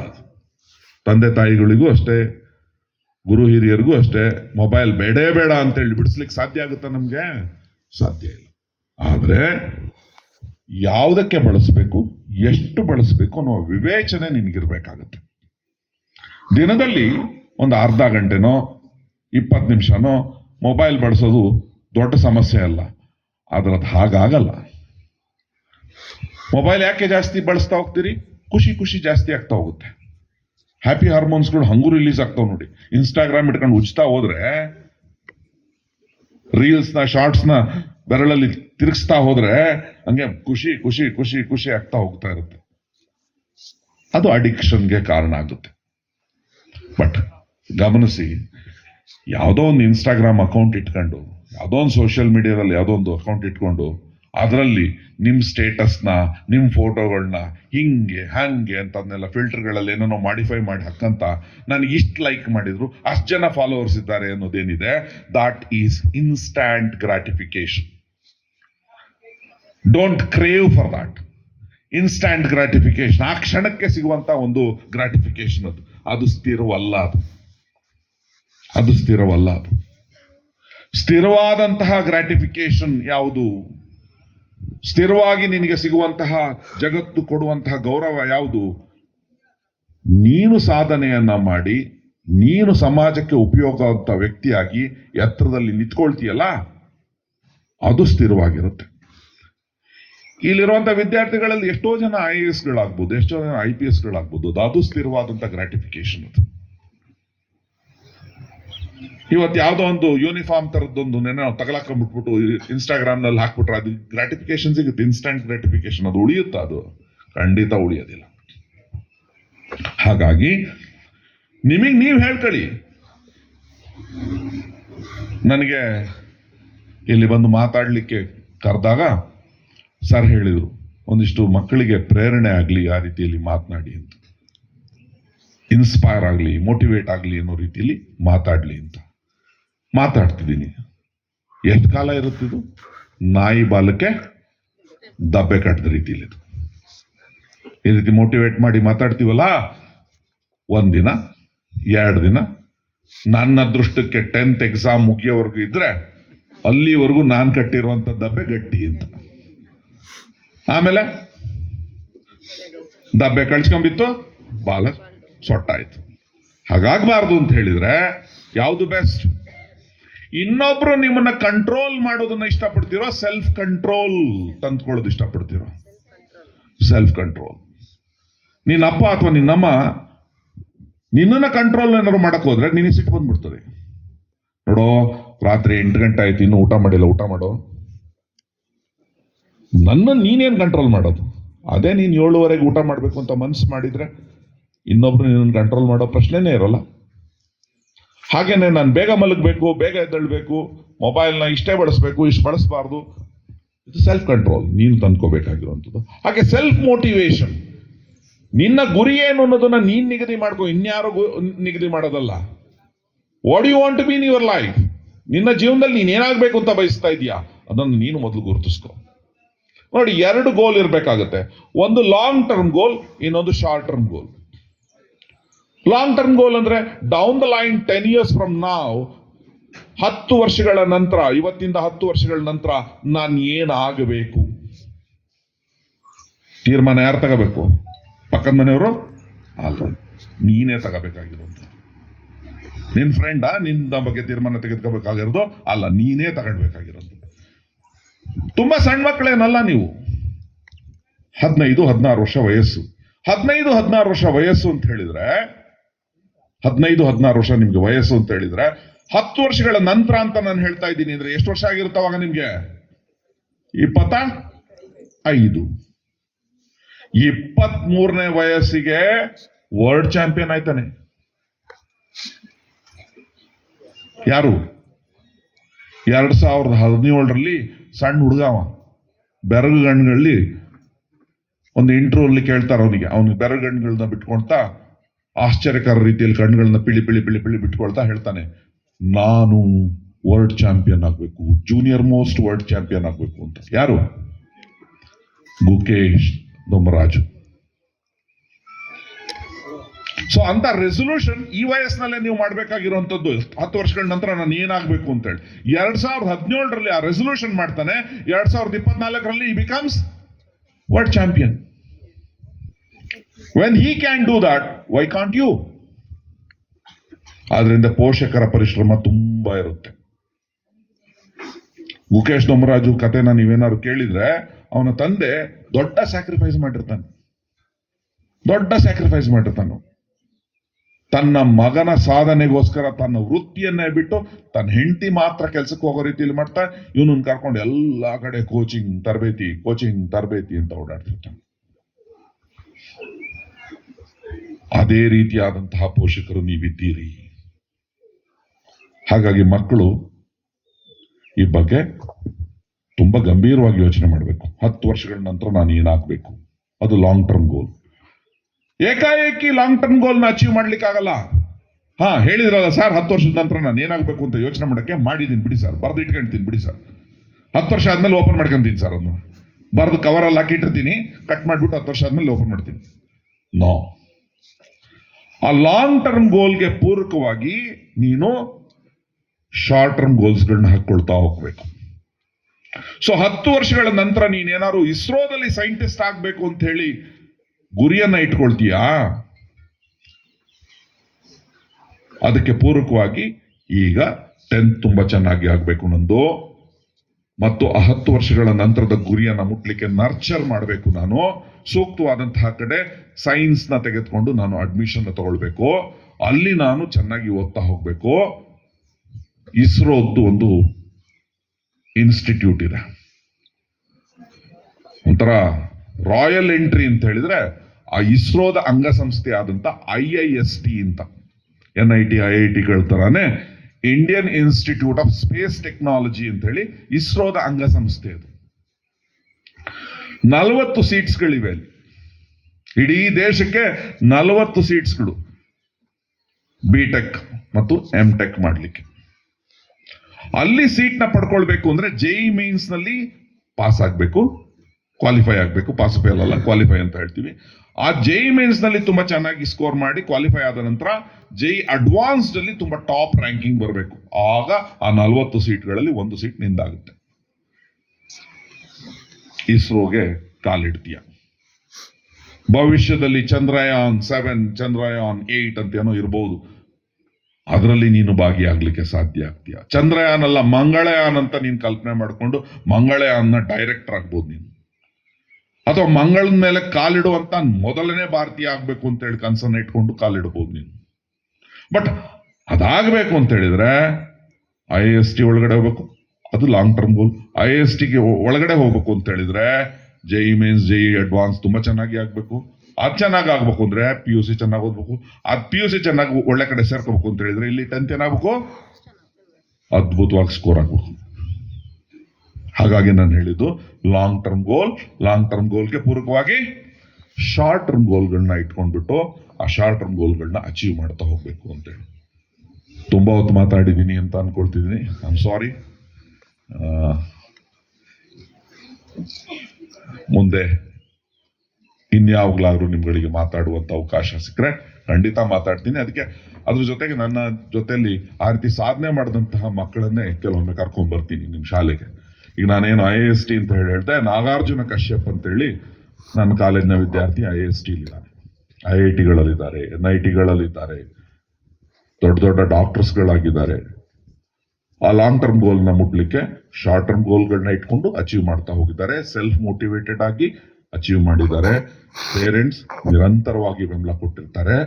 ಶಾಲೆ ಆ ಒಂದು ಇಕೋಸಿಸ್ಟಮ್ ಏನಿದೆ ಅದು ತುಂಬಾ ಚೆನ್ನಾಗಿ ಅವಕಾಶವನ್ನ ಕೊಟ್ಟಿರುತ್ತೆ. ಶಾಲೆ ಮತ್ತು ಕಾಲೇಜುಗಳು ಅದು ನಿಮ್ಗೆ ನಿರಂತರವಾಗಿ ಲಭಿಸ್ಲಿ ಅಂತೇಳಿ ಹಾರೈಸ್ತಾ, ನಿಮ್ಮೆಲ್ಲರ ಪರೀಕ್ಷೆಗಳು ತುಂಬಾ ಚೆನ್ನಾಗಿ ಆಗ್ಲಿ. ಹಾಗೆ 9th ಸ್ಟ್ಯಾಂಡರ್ಡ್ ನ ಮಕ್ಕಳು ಆ ಪ್ರೋಕ್ರಾಸ್ಟಿನೇಷನ್ ಪಕ್ಕಕ್ಕೆ ಇಟ್ಬಿಟ್ಟು 10th ಬರ್ತಿದ್ದ ಹಾಗೆ ತೊಡಗಿಸ್ಕೊಳ್ಳಿ, ನಿಮ್ಮ ಸಾಧನೆಯ ಹಾದಿಯಲ್ಲಿ ತೊಡಗಿಸ್ಕೊಳ್ಳಿ ಅಂತೇಳಿ ಕರೆಯನ್ನ ನೀಡ್ತಾ ನನ್ನ ಮಾತುಗಳಿಗೆ ವಿರಾಮವನ್ನು ಕೊಡ್ತಾ ಇದ್ದೇನೆ. ಧನ್ಯವಾದ.